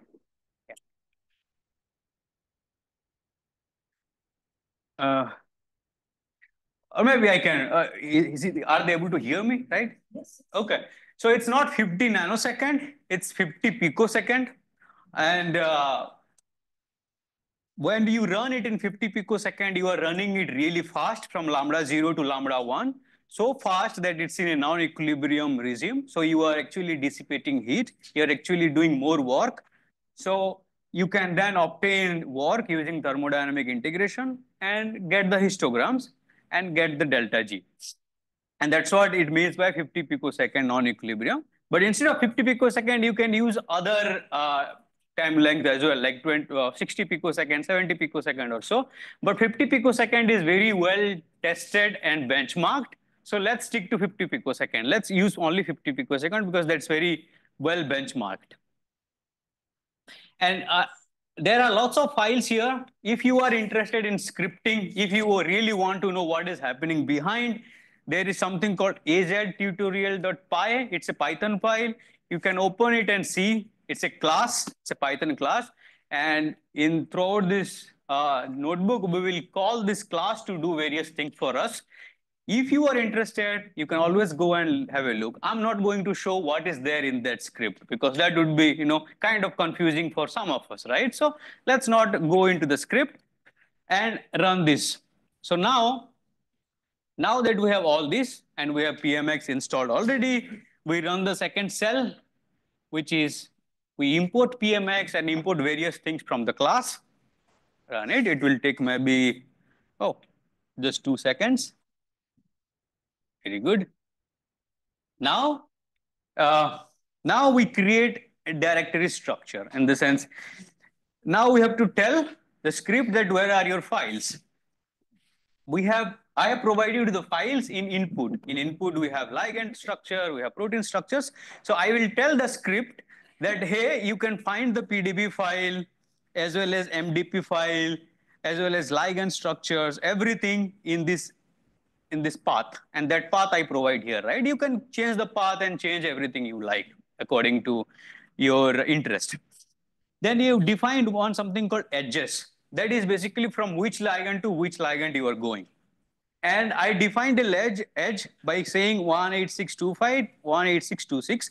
Those are the name of the ortho and meta ligand I have given, right? You can change the name not now, not during the tutorial, but when you're doing a real simulations, don't change for the tutorial. When you're doing a real simulation, instead of 18625, that looks like a pretty unfortunate for that ligand. He would not be happy, right? What if I call you 18625? It feels so bad. So you can change the name and play around, but for the tutorial sake, let's keep it as it is and run this cell. So this basically defines a directory structure that, hey, these are the input files, and hey, please create directories for me or create folders for me. And it will create lots of folder in some folder called work path, which is my work path, where I want to run the simulations. And you will see that work path is already done. Okay. So now comes the second part, is atom mapping. So now FE, that FE is nothing but the class. Maybe I can show here. FE, if you see, I have here FE dot something. What is that FE? FE stands for free energy. That FE is nothing but aztutorial. It's a class, as I said. I have a script here, aztutorial.py. So it's that script. So free energy, now FE is a class, Python class. Let's not go deeper into it. And in that class, I can say, hey, please do map the atoms between this ligand that I have, these pairs of ligands that I call them edges. I have defined an edges 2, 5, and 2, 6. So I say, hey, map the atoms. What do I mean when I say map the atom? I have orthochlorine and metachlorine. And how would I know that which are the differing part of the two ligands, right? In this case, I know, okay, I can look and say. But when I have thousands of ligand, suppose I have thousands of pairs of ligand, I don't want to go and look into each and every ligand pair and see what are the differing atoms, right? I would like a script to look into what is the difference between these two ligand and create a mapping between these two in a way that the similar part stays the same, only the differing part is identifiable. Like orthochlorine and metachlorine, these two atoms are different, everything else is same. So the script will find that for us. If you are, again, playing around with one ligand pair, you can do it by hand, no problem. But if when you are doing multiple ligands, you don't want to look into each and every ligand. So now we run Fe atom mapping. Just click here, again, run Fe atom mapping. It will just take, I guess, maybe a minute. Oh, it's not even a minute, it's over already. So it basically now creates a mapping between ortho and meta ligand in our case. In your case, if you future do something, then it will find out what is the difference between two ligands that you provide. So before moving further, anybody who has not come till 4 or not finished the 4th cell that I just ran here, Fe atom mapping, it's pretty easy. Click, click, click, click. But in case someone has issue, please raise your hand. We can discuss. Okay, seems like everything is going really cool. Let's move on. Secondly, so now we understand, or the Fe or PMX already knows what are the atoms that differ in these two ligand. Now I want to create a hybrid structure and topology. I mentioned, right? GROMACS will read the hybrid structure and topology. And if I tell GROMACS use lambda 0, it will use state A. If I tell GROMACS use lambda 1, it will use state B. So we have to create hybrid structure and topology. And that is nothing but the next cell, that is Fe dot hybrid structure and topology. And I run that cell, and it will take maybe another 20 seconds or less than that. And now we have created hybrid structure and topology file. Now you might be thinking, oh, everything is happening fast, everything is happening, and I'm not able to see any results other than done, done, done, done. This done, done, done, done is prepared in a way that the tutorial is easy. But if you really want to know what is happening, you can go into this work path that you have here, right? I click in the work path. This thing was not there before. And in hybrid structure and topology, these files are all created. You see, these are 1 minute ago, 29 seconds ago. So these are created just now. So I don't want you to get confused. So I'm avoiding digging into these files. But you are very much welcome to do that. And you can ask me anytime, any questions you like, right? So let's not go into those files again. But what it is basically doing is I have provided initially something called work path, Fe.work path. In that work path, it is working. When I say, hey, atom map, there it is atom mapping. When I say, hey, create hybrid structure and topology, it's creating new files in there.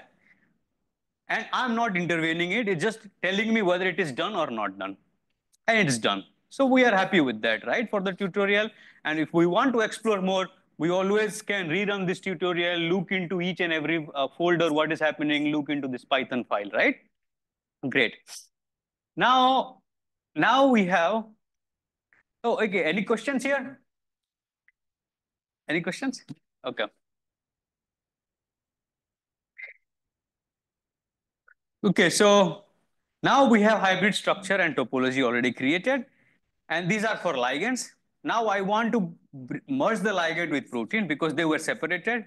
The way I provided my input file, they're different. So I can just do something called Fe assemble systems. That's basically I have ligand A, ligand B, state A, state B, protein. So all these things are in different folders. I can assemble them so that they are in the same PDB file, same hybrid structure and same protein in the single file, which then I can use for GROMACS to do free energy calculations. So I do assemble system and it's done as well in just 2 minutes. Then again, you can see what is happening. You go to work path and You will go to protein folder, you will see that these files are created 9 seconds ago. Topology file and init.pdb. Similarly, you can go to water. As I said, you have to do two free energy calculation. One is delta G PL, one is delta GL. L is only in water, PL is in protein. So you see these are created recently, 19 seconds ago. So now you see in water and in protein, I'm just showing you so that you get a feel of it. There is just two, topology and init.pdb. But if I run the next step, you will see that there will be more files appearing there. So let's just have a look into the protein and see. Now we have this thing. Now if I ask, prepare the simulations for me, what I will do is standard GrowMax. What I'll do is I'll create a box, I'll add some water, I'll add some ions. So if I just run that cell, this is standard, right? This is standard things going on. So if I run, it will give me lots of output. It might take, oh, it's over already. I can just hide it by clicking there once. It gets hidden. And you see, now I have lots of files appear here. These are all new files.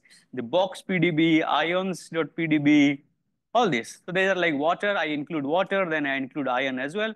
So you can have a look into each and every one of them if you are interested later on.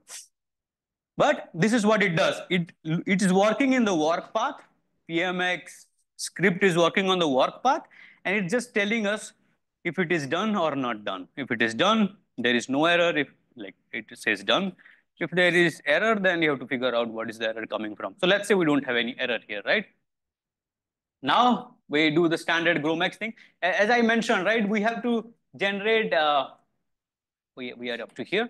We have to do molecular dynamics, equilibrium molecular dynamics at lambda 0 and lambda 1, and then do non-equilibrium free energy calculations, right?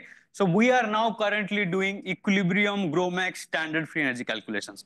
And for that, we do first do energy minimization.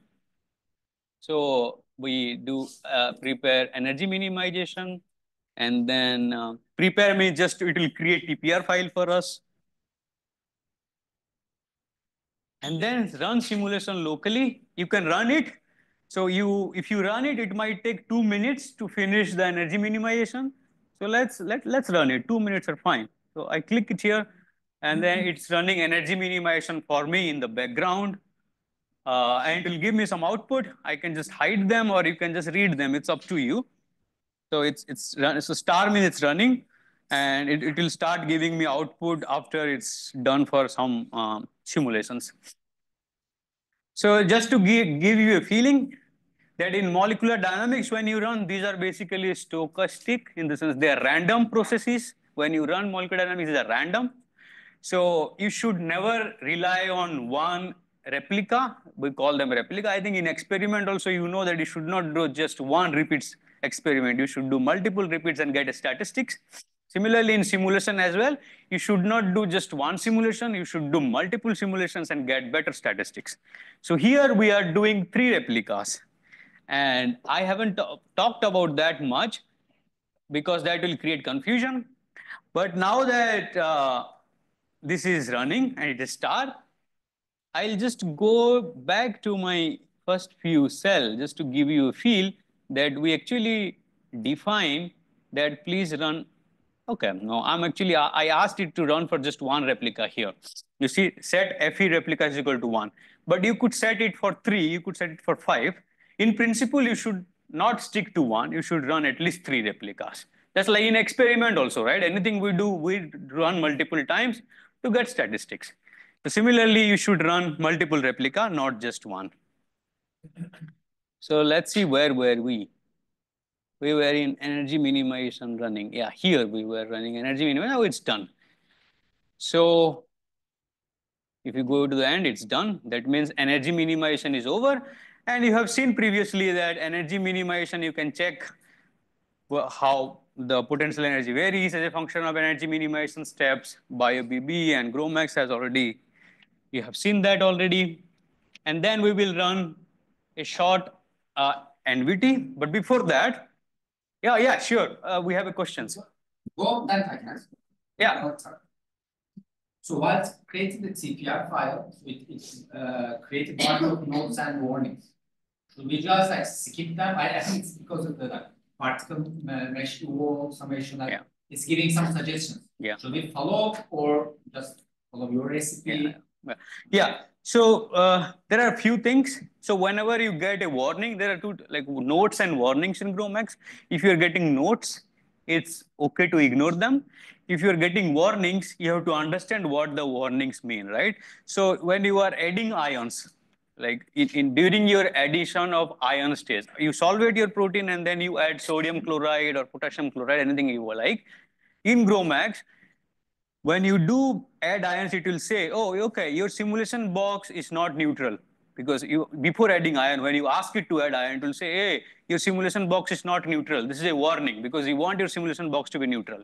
But at that stage, it is okay to ignore because we are adding ions at the end to make it neutral. So it's fine. Similarly, in MD run stage as well, in other parts as well, in energy minimization or NBT, when you do GRO MPP, create a TPR file, you get some warning. So you should read about the warning, what they mean. Are they safe to ignore? In our case, they are safe to ignore, so you can just ignore them. Yeah. But in other scenario, right, you should be careful when you get a warning. Let's read about it. Is it safe to ignore? But in this case, yeah, safe to ignore. Okay. Just a few note before we move further is sometimes you would like to run all this in large supercomputer, right? Maybe Truba gives you 100 nodes. You apply for funding and you get 100 nodes. And you want to run multiple simulations all at once in Truba. So we would like to have a script which will create job file for you for free energy calculations, right?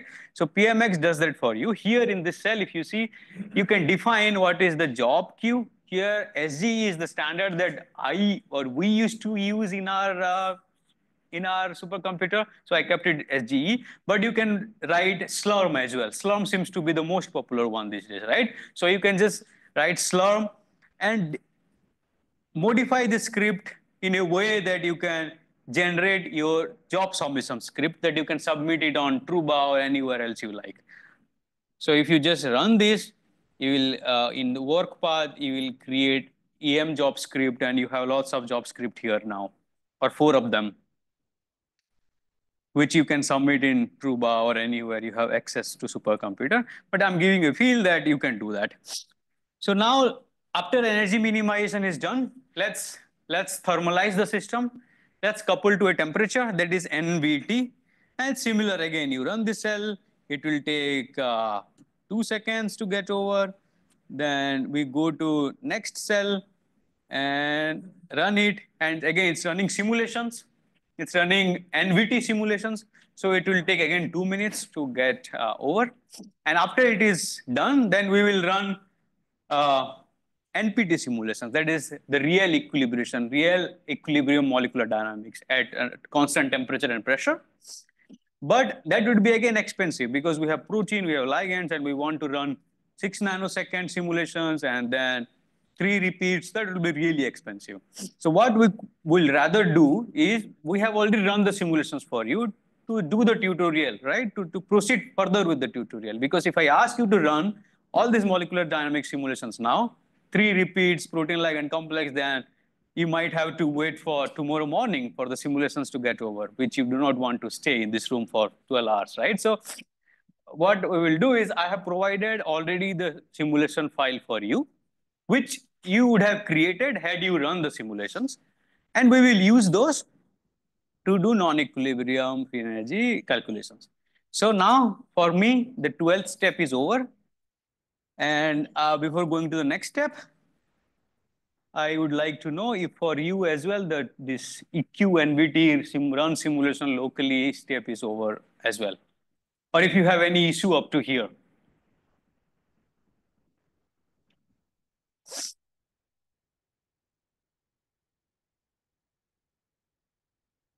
Seems like not. Okay. Really nice. So the next step is again similar. I want to submit this in my supercomputer. I can create a script. And in work path, it will create EQ-NVT job script.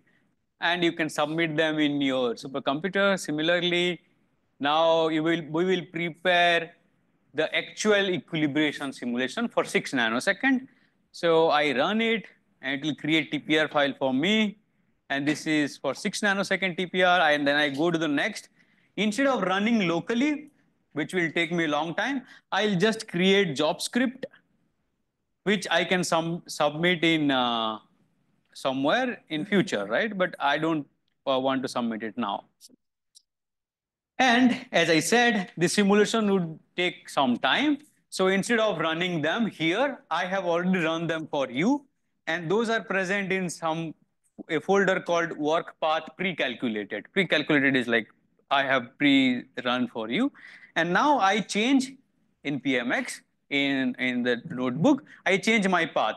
I still stick to one replica because I have provided you the simulation files for one replica, because if I provide you for 3 replicas, it will be pretty big file and it will take long time to download. So I'll change the path now and I'll run this cell. So now I have changed the path. So now my work path is not just work path. My work path is work path pre-calculated. So anything I do now will be affected the files that are present in work path pre-calculated.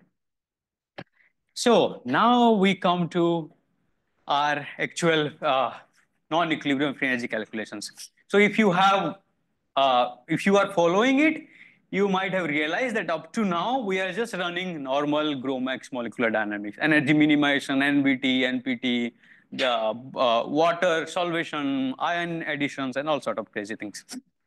Now that we have run them, let's say we have run them, I've given the final files for you.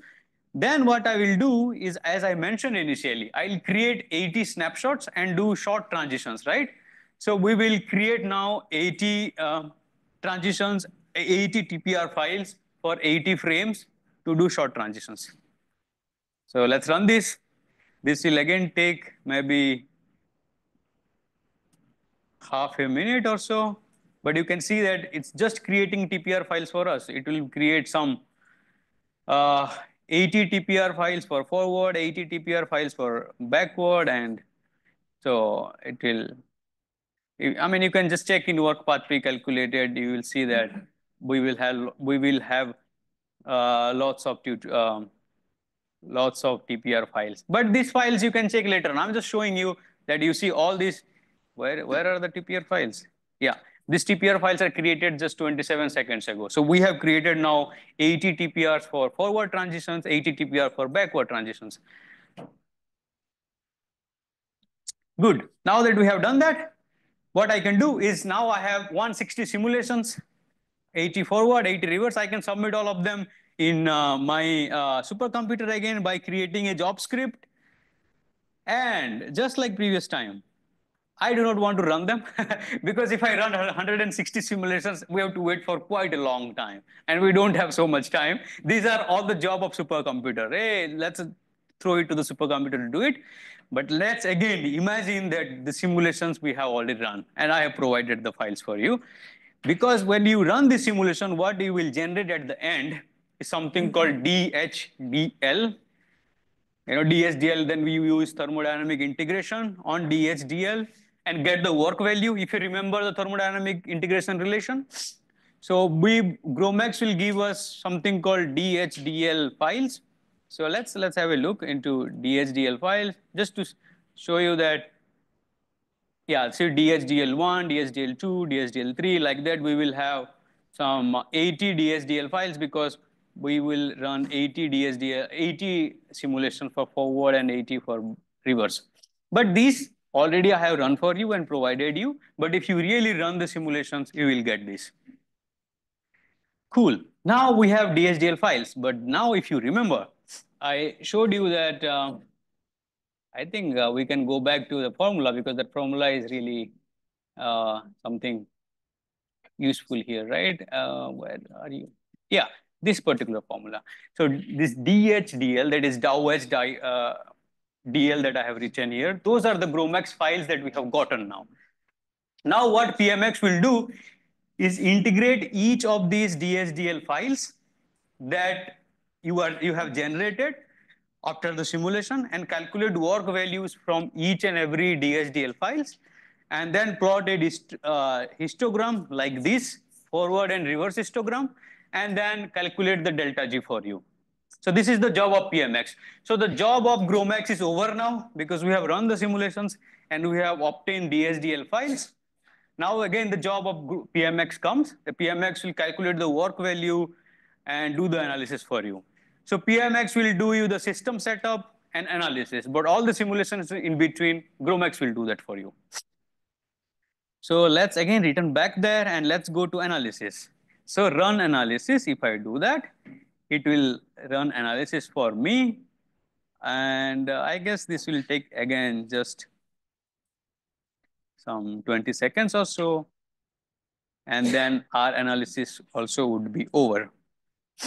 I mean, when it is actually running analysis, you can go, it's running analysis here somewhere in water, let's say, and you have analyzed 1, 2, 3. And if you go there, it has created some files. You can check those files, what are the different files. But the most important files are, I mean, all these files are important, which group PMX has created. One is integ 0. 0 means these are work values integrated and from 0 to 1. Similarly, integ 1 is 1 to 0, but again, work values. And this is the result file.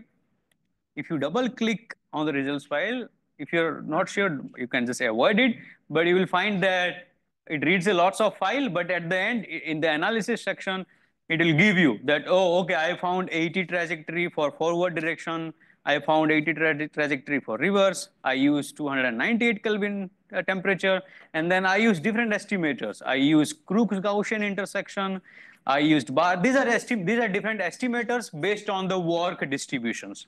Okay, you can use, these are different estimators, and out of all these estimators, bar estimator is the best for non-equilibrium free energy calculations. When you have two different histogram, bar is the best. And here you using bar, you can see that, okay, you obtain something like this. This is delta G using bar. But this is just only on the water, but we would like to see that in protein as well. And similarly in protein as well, you will have something. Yeah, you have all this. And you also have something called a work histogram plot. If I double click it, it's let's see. It looks like this, right? So this is created by PMX. But if you are not sure about how to do that, let's just leave it there because that file is all, I have already copied it here. I have already pasted that here. So now now that analysis is over, let's look into the work histogram. And this histogram, you can find it, all this folder I shared, right? Analyze 1, and 1 is for 1 replica, 2 is for second replica, 3 is for 3 replica. Analyze 1, 2, 3. In all these, you will find one such histogram file in which you can see that these are the forward work distribution, these are the reverse work distribution, and this is the delta G. And on top of it, you will find delta G. What is the delta G you can obtain using bar, that is minus 14.0. This is protein part. This is when you are doing delta GPL. This is delta G of converting ligand from orthochlorine to metachlorine in presence of protein. But if you remember, initially we showed that we have to do that also in absence of protein, just in water, so that the thermodynamic cycle is closed. You can do that as well. And then finally ask PMX to analyze all these things. I have provided you the DSDL files and everything for 3 replicas, because 3 replicas is minimum you should run, 1 is very less. And I will ask PMX to analyze everything for me. And when I do that and ask PMX to print the results for me, it will print that, hey, for first repeats, for replica 1, for just water, that is delta GL, is this much. And these are different errors. And how many frames I have for forward and reverse. Similarly, for protein and first replica, these are these.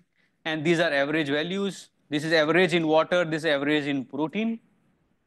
And then I ask PMX, okay, give me the final summary. You are giving me the average for water and protein, but I am interested in delta G. So delta G water minus delta G protein, or delta G protein minus delta G water. And I get my final result summary. That is, if I go from ortho to meta, in orthochlorine to metachlorine, in my ligand, the change in free energy is minus 5 kilojoule per mole. So meta is more stable than ortho. That is by 5 kilojoule per mole. That's what my estimate says from running GROMAX and PMX free energy calculations, that if I go from ortho to meta, I am stabilizing the ligand by 5 kilojoule per mole, and I am so happy because now I have designed a ligand which is a stronger binder than what it was before. And if you compare that with experiment, experimentally the value is available, and experimentally it is minus 3.22 kilojoule per mole, so we are pretty close to experiment, just 1 kilojoule, 1.5 kilojoule per mole, that is just thermal fluctuations.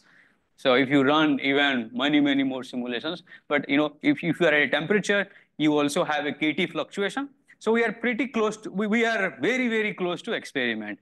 Minus 5 kilojoule per mole, and experiment is minus 3.22 kilojoule per mole. These are kilojoule per mole, not kk. So very small. So now, great. Now we have run our free energy calculations using PMX and GROMAX for changing ortho to meta position for the chlorine for a ligand in kinase. And you can use this protocol for any protein you like, any ligand you like. You can do the same protocol for amino acids as well. Yeah. Any questions in the tutorial? Yes. See the free energy contributions. From different residues? No. Van der Waals. Oh, van der Waals electrostatics. So many contributions. Yeah, okay. Using this protocol that I described, answer is no, you cannot do it. For that, you have to decouple them separately. But if you are using, if you are running free energy perturbation, which is a different method, you can obtain that. But with this method, no, you cannot decouple what is van der Waals contribution. From PMX, another method. Yeah, exactly. In what you can do, if you are really interested in obtaining how much the electrostatic part contributes, how much van der Waals parts contribute, you can decouple them partially. In a sense, here I'm going from lambda 0 to 1 and making everything from, some parameter, everything from 1 to 0. So all the parameters like van der Waals, electrostatics are now some value to 0. Instead of doing that, what I can do is first just change the electrostatic interactions to 0 and then change the van der Waals interaction to 0. So then calculate them separately. Yeah, I think it was first. Yeah. How about, can we observe the difference in the delta G? Can we separate the entropic contributions from the Enthalpic. enthalpic? Answer is again no in this particular approach, because it is really difficult to calculate entropy here, right? Because there are so many degrees of freedom and so many configurations. So answer is no. I don't think there is any way to decouple what is the enthalpic contribution and what is entropic contribution. Yes. Get back to the snapshot. Yeah, sure. Okay. The plot you meant, right? This plot. Okay.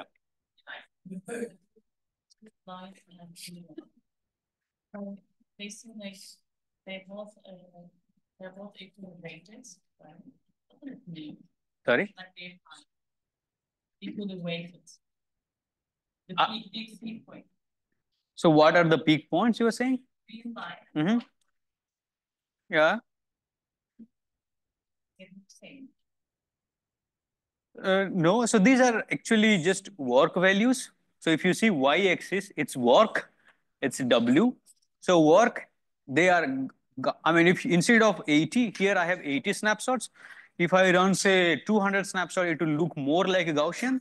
So these are just different points, different work values extracted from different snapshots. So it doesn't represent equilibration. Yeah, it's work values from here. Oh no, it was work is energy, but here it's doesn't represent the equilibrium. So you might have mentioned this, but sometimes I was a bit lost. So I'm asking this. In this case, you told to you the base that in normal conditions, I generate the simulations random variation. But sometimes, like this range calculation works, we do some forward and backward simulations so to see if everything is working. So the replicas will be start at different initial velocities or exactly the same? Because I don't see any C number. Yeah. Yeah. So in principle, I mean, you should generate the initial configurations for different replicas as independent as possible.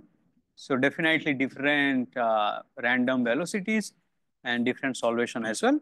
And when you don't have a seed provided in GROMACS, by default, it creates random sheet for you every time. So it generates randomly by default.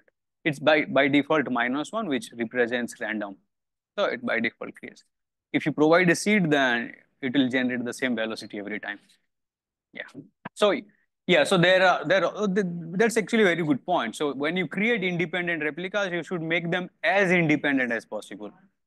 So yeah.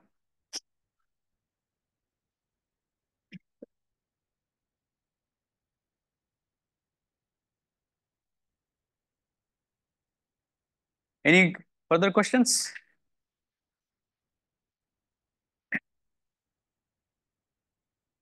Okay, so I do not see any further questions. Maybe I can have a look into online questions. Do we have? There are no online questions? Okay, so if there are no further questions, we will do a 5 minute quiz to see if you are all experts in free energy already, right?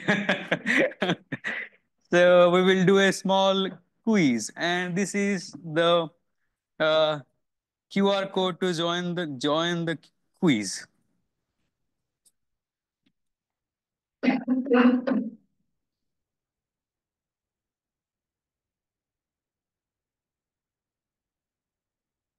On the left, yeah.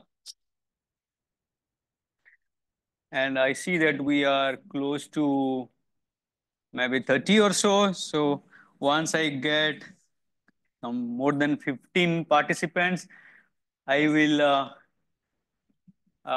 release the questions.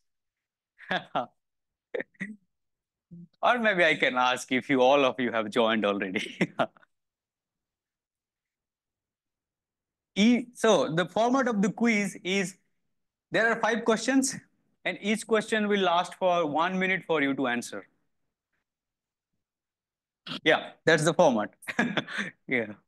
And all these questions are the points that are discussed in the theory as well as in the practical sessions.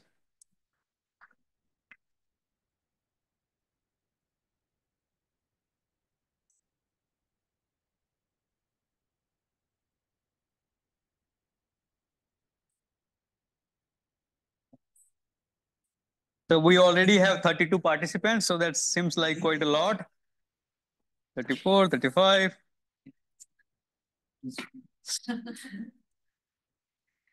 It's okay, 35, still increasing. 36. Okay, still increasing. So better I stop counting. Okay. Yeah.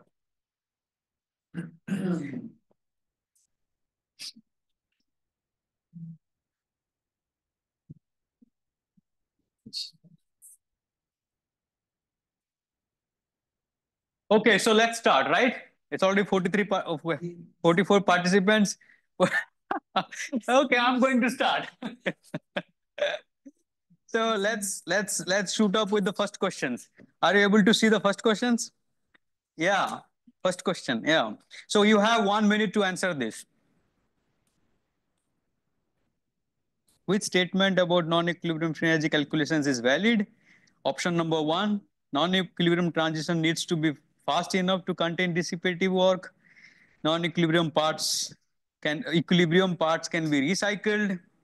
The equilibrium parts can be obtained using an unsampling scheme. And the equation is same as thermodynamic integration. And you should not forget that which statement about NEQ free energy calculation is not valid, not. There is a negative there, okay? We have 15 votes, 16, 10 more seconds.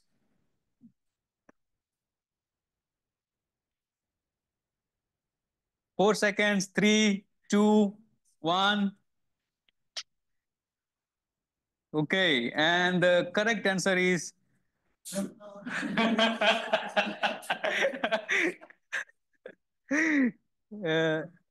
next question, 60 minutes, sorry, 60 seconds again.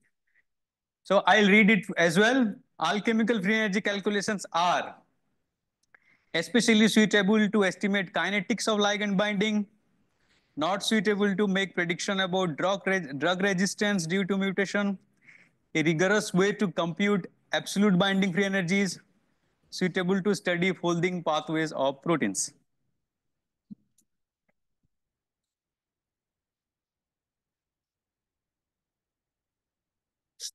Oh, we did not discuss the first question. Okay, sorry. We will discuss the second question as well. Yeah.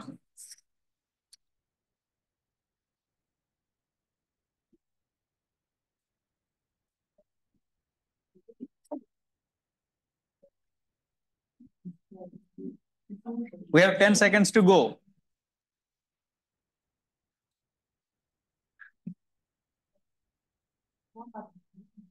Yeah. It's not We did for alchemical. Yeah. Okay. So we will discuss this. Sorry, I forgot to discuss the first question, but we will return back to that again. So I will reveal the answer. Yay! Quite a lot of us got it. So, I mean, if we want to discuss alchemical free energy calculations, you cannot obtain the kinetics because for kinetics you need the barrier. And if you remember, I introduced that we are skipping the barrier part. We are not doing that. And not suitable to make prediction about drug resistance. But we saw that it is suitable to make prediction. That's one of the applications. And it's a rigorous way to compute absolute binding free energies. Yes, that was an application too, right? And suitable to study folding pathways. Again, to study pathways, you have to sample the entire reaction coordinate, and we try to avoid that. So that's also not right. Okay, so are you ready for the next question? We have 5 questions, so 2 are over, 3 more to go. You have 60 seconds again. And better I don't read it. Don't want to confuse you.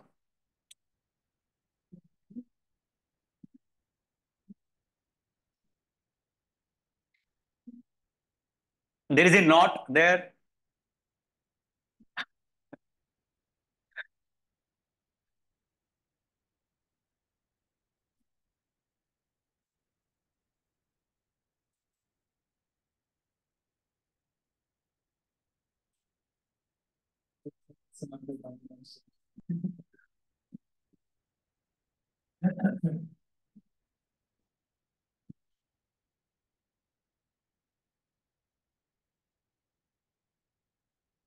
Ten seconds.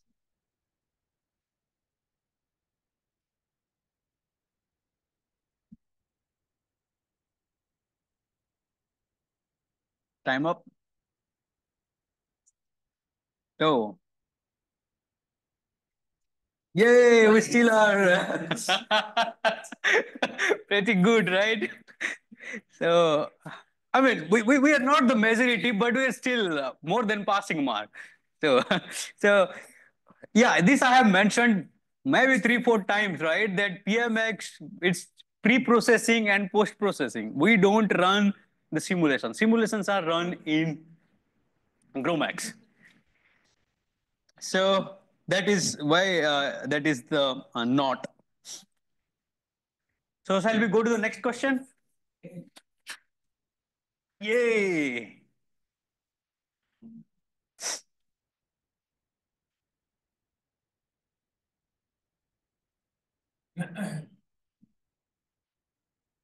This I haven't explicitly talked about, but I guess you might get an idea already because you know the simulations, how they work.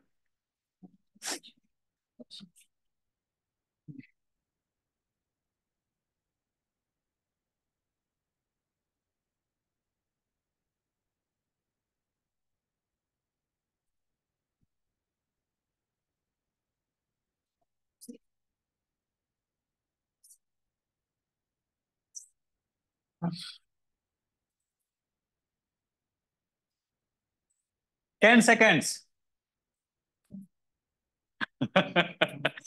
Pressure.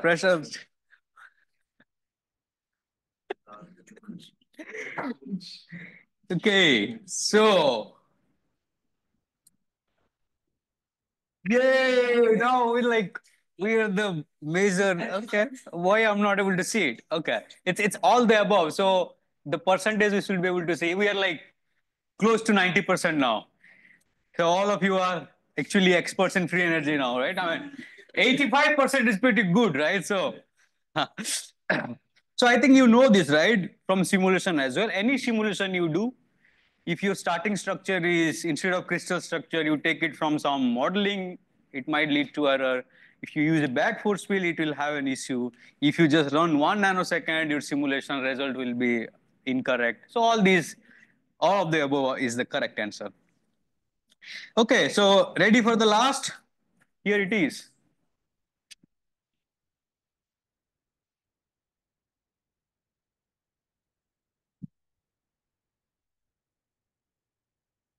Read the question properly. It's alchemical free energy calculations.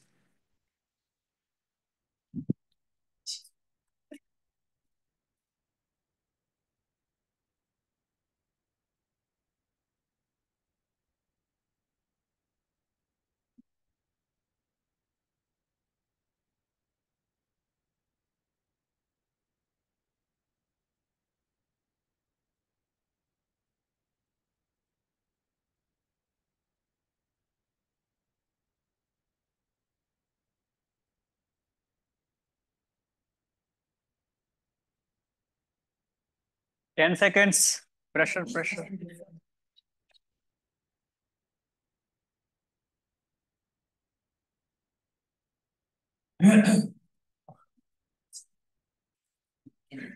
Okay, so here is the answer coming up. And we are again majority. Yay! So great. So now let's reveal the final leaderboard, and someone called Nan is 5 out of 5. So Anan is not where. Who is Anan? It's you. Okay, so not for you. So all the participants who have gotten 4, I think we should clap for them because they're the next scorers. So Hadia, Mehmet, Behera, Kurt, Naz, Isik, Bus, and Matt and Kedriye. And Nandan got 5 out of 5. So for him as well. Yeah, that's all. So I'm closing the quiz. Yeah, we should discuss the first question a bit, right? So, which was the first question? Oops. So this was the first question, right? Which statement about non-equilibrium free energy calculation is not valid? See, the first is it's not valid. So it needs to be fast enough to contain some dissipative work. That is not valid because if you do it really, really slow enough, this is very difficult question. But if you do it not fast enough, do it really, really slow, maybe finish it in 1 billion year, it's still not true that you are doing it in a slow. It's still not true that you are doing it slow enough, right? Because infinite is nobody knows what is infinite. So it will always contain some dissipative work. So that is little tricky questions. First question should not be this tricky. So whoever prepared this question is not a good guy. Okay, so yeah, you understood the point, right? Why the first one is not valid? Because you can never be slow enough. Yeah. Okay. Thank you. Thanks, sir. Thanks a lot.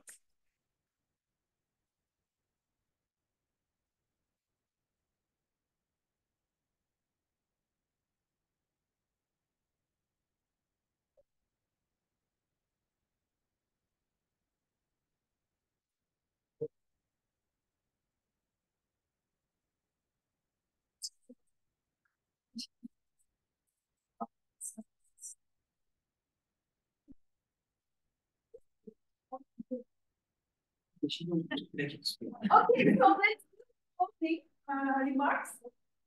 Thank you for being here until the right moment. And I thank all of our contributors for really devoting their very valuable time to be here and each of the team for organizing and making everything run so smooth. And I hope to see you in another event very soon, all of you. So I think Özlem's going to say then also need about yeah. Thank you very much. Thank you. I would like to also thank to all BioExcel for their extremely good presentation and also handling session. And also I would like to thank Canan Hoca and her team for their push support during the organization. And I would like to thank also Kiva team, Merve, Sevan, Selin and Bahar. And I would like to thank to all participants for their active participation. And for the certificates, I think they will send the certificates in maybe 3 days by the email. So thank you all for the time.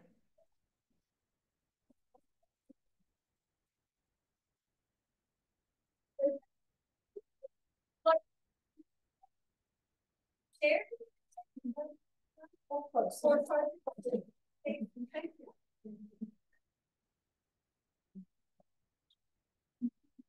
you. Problem, yeah.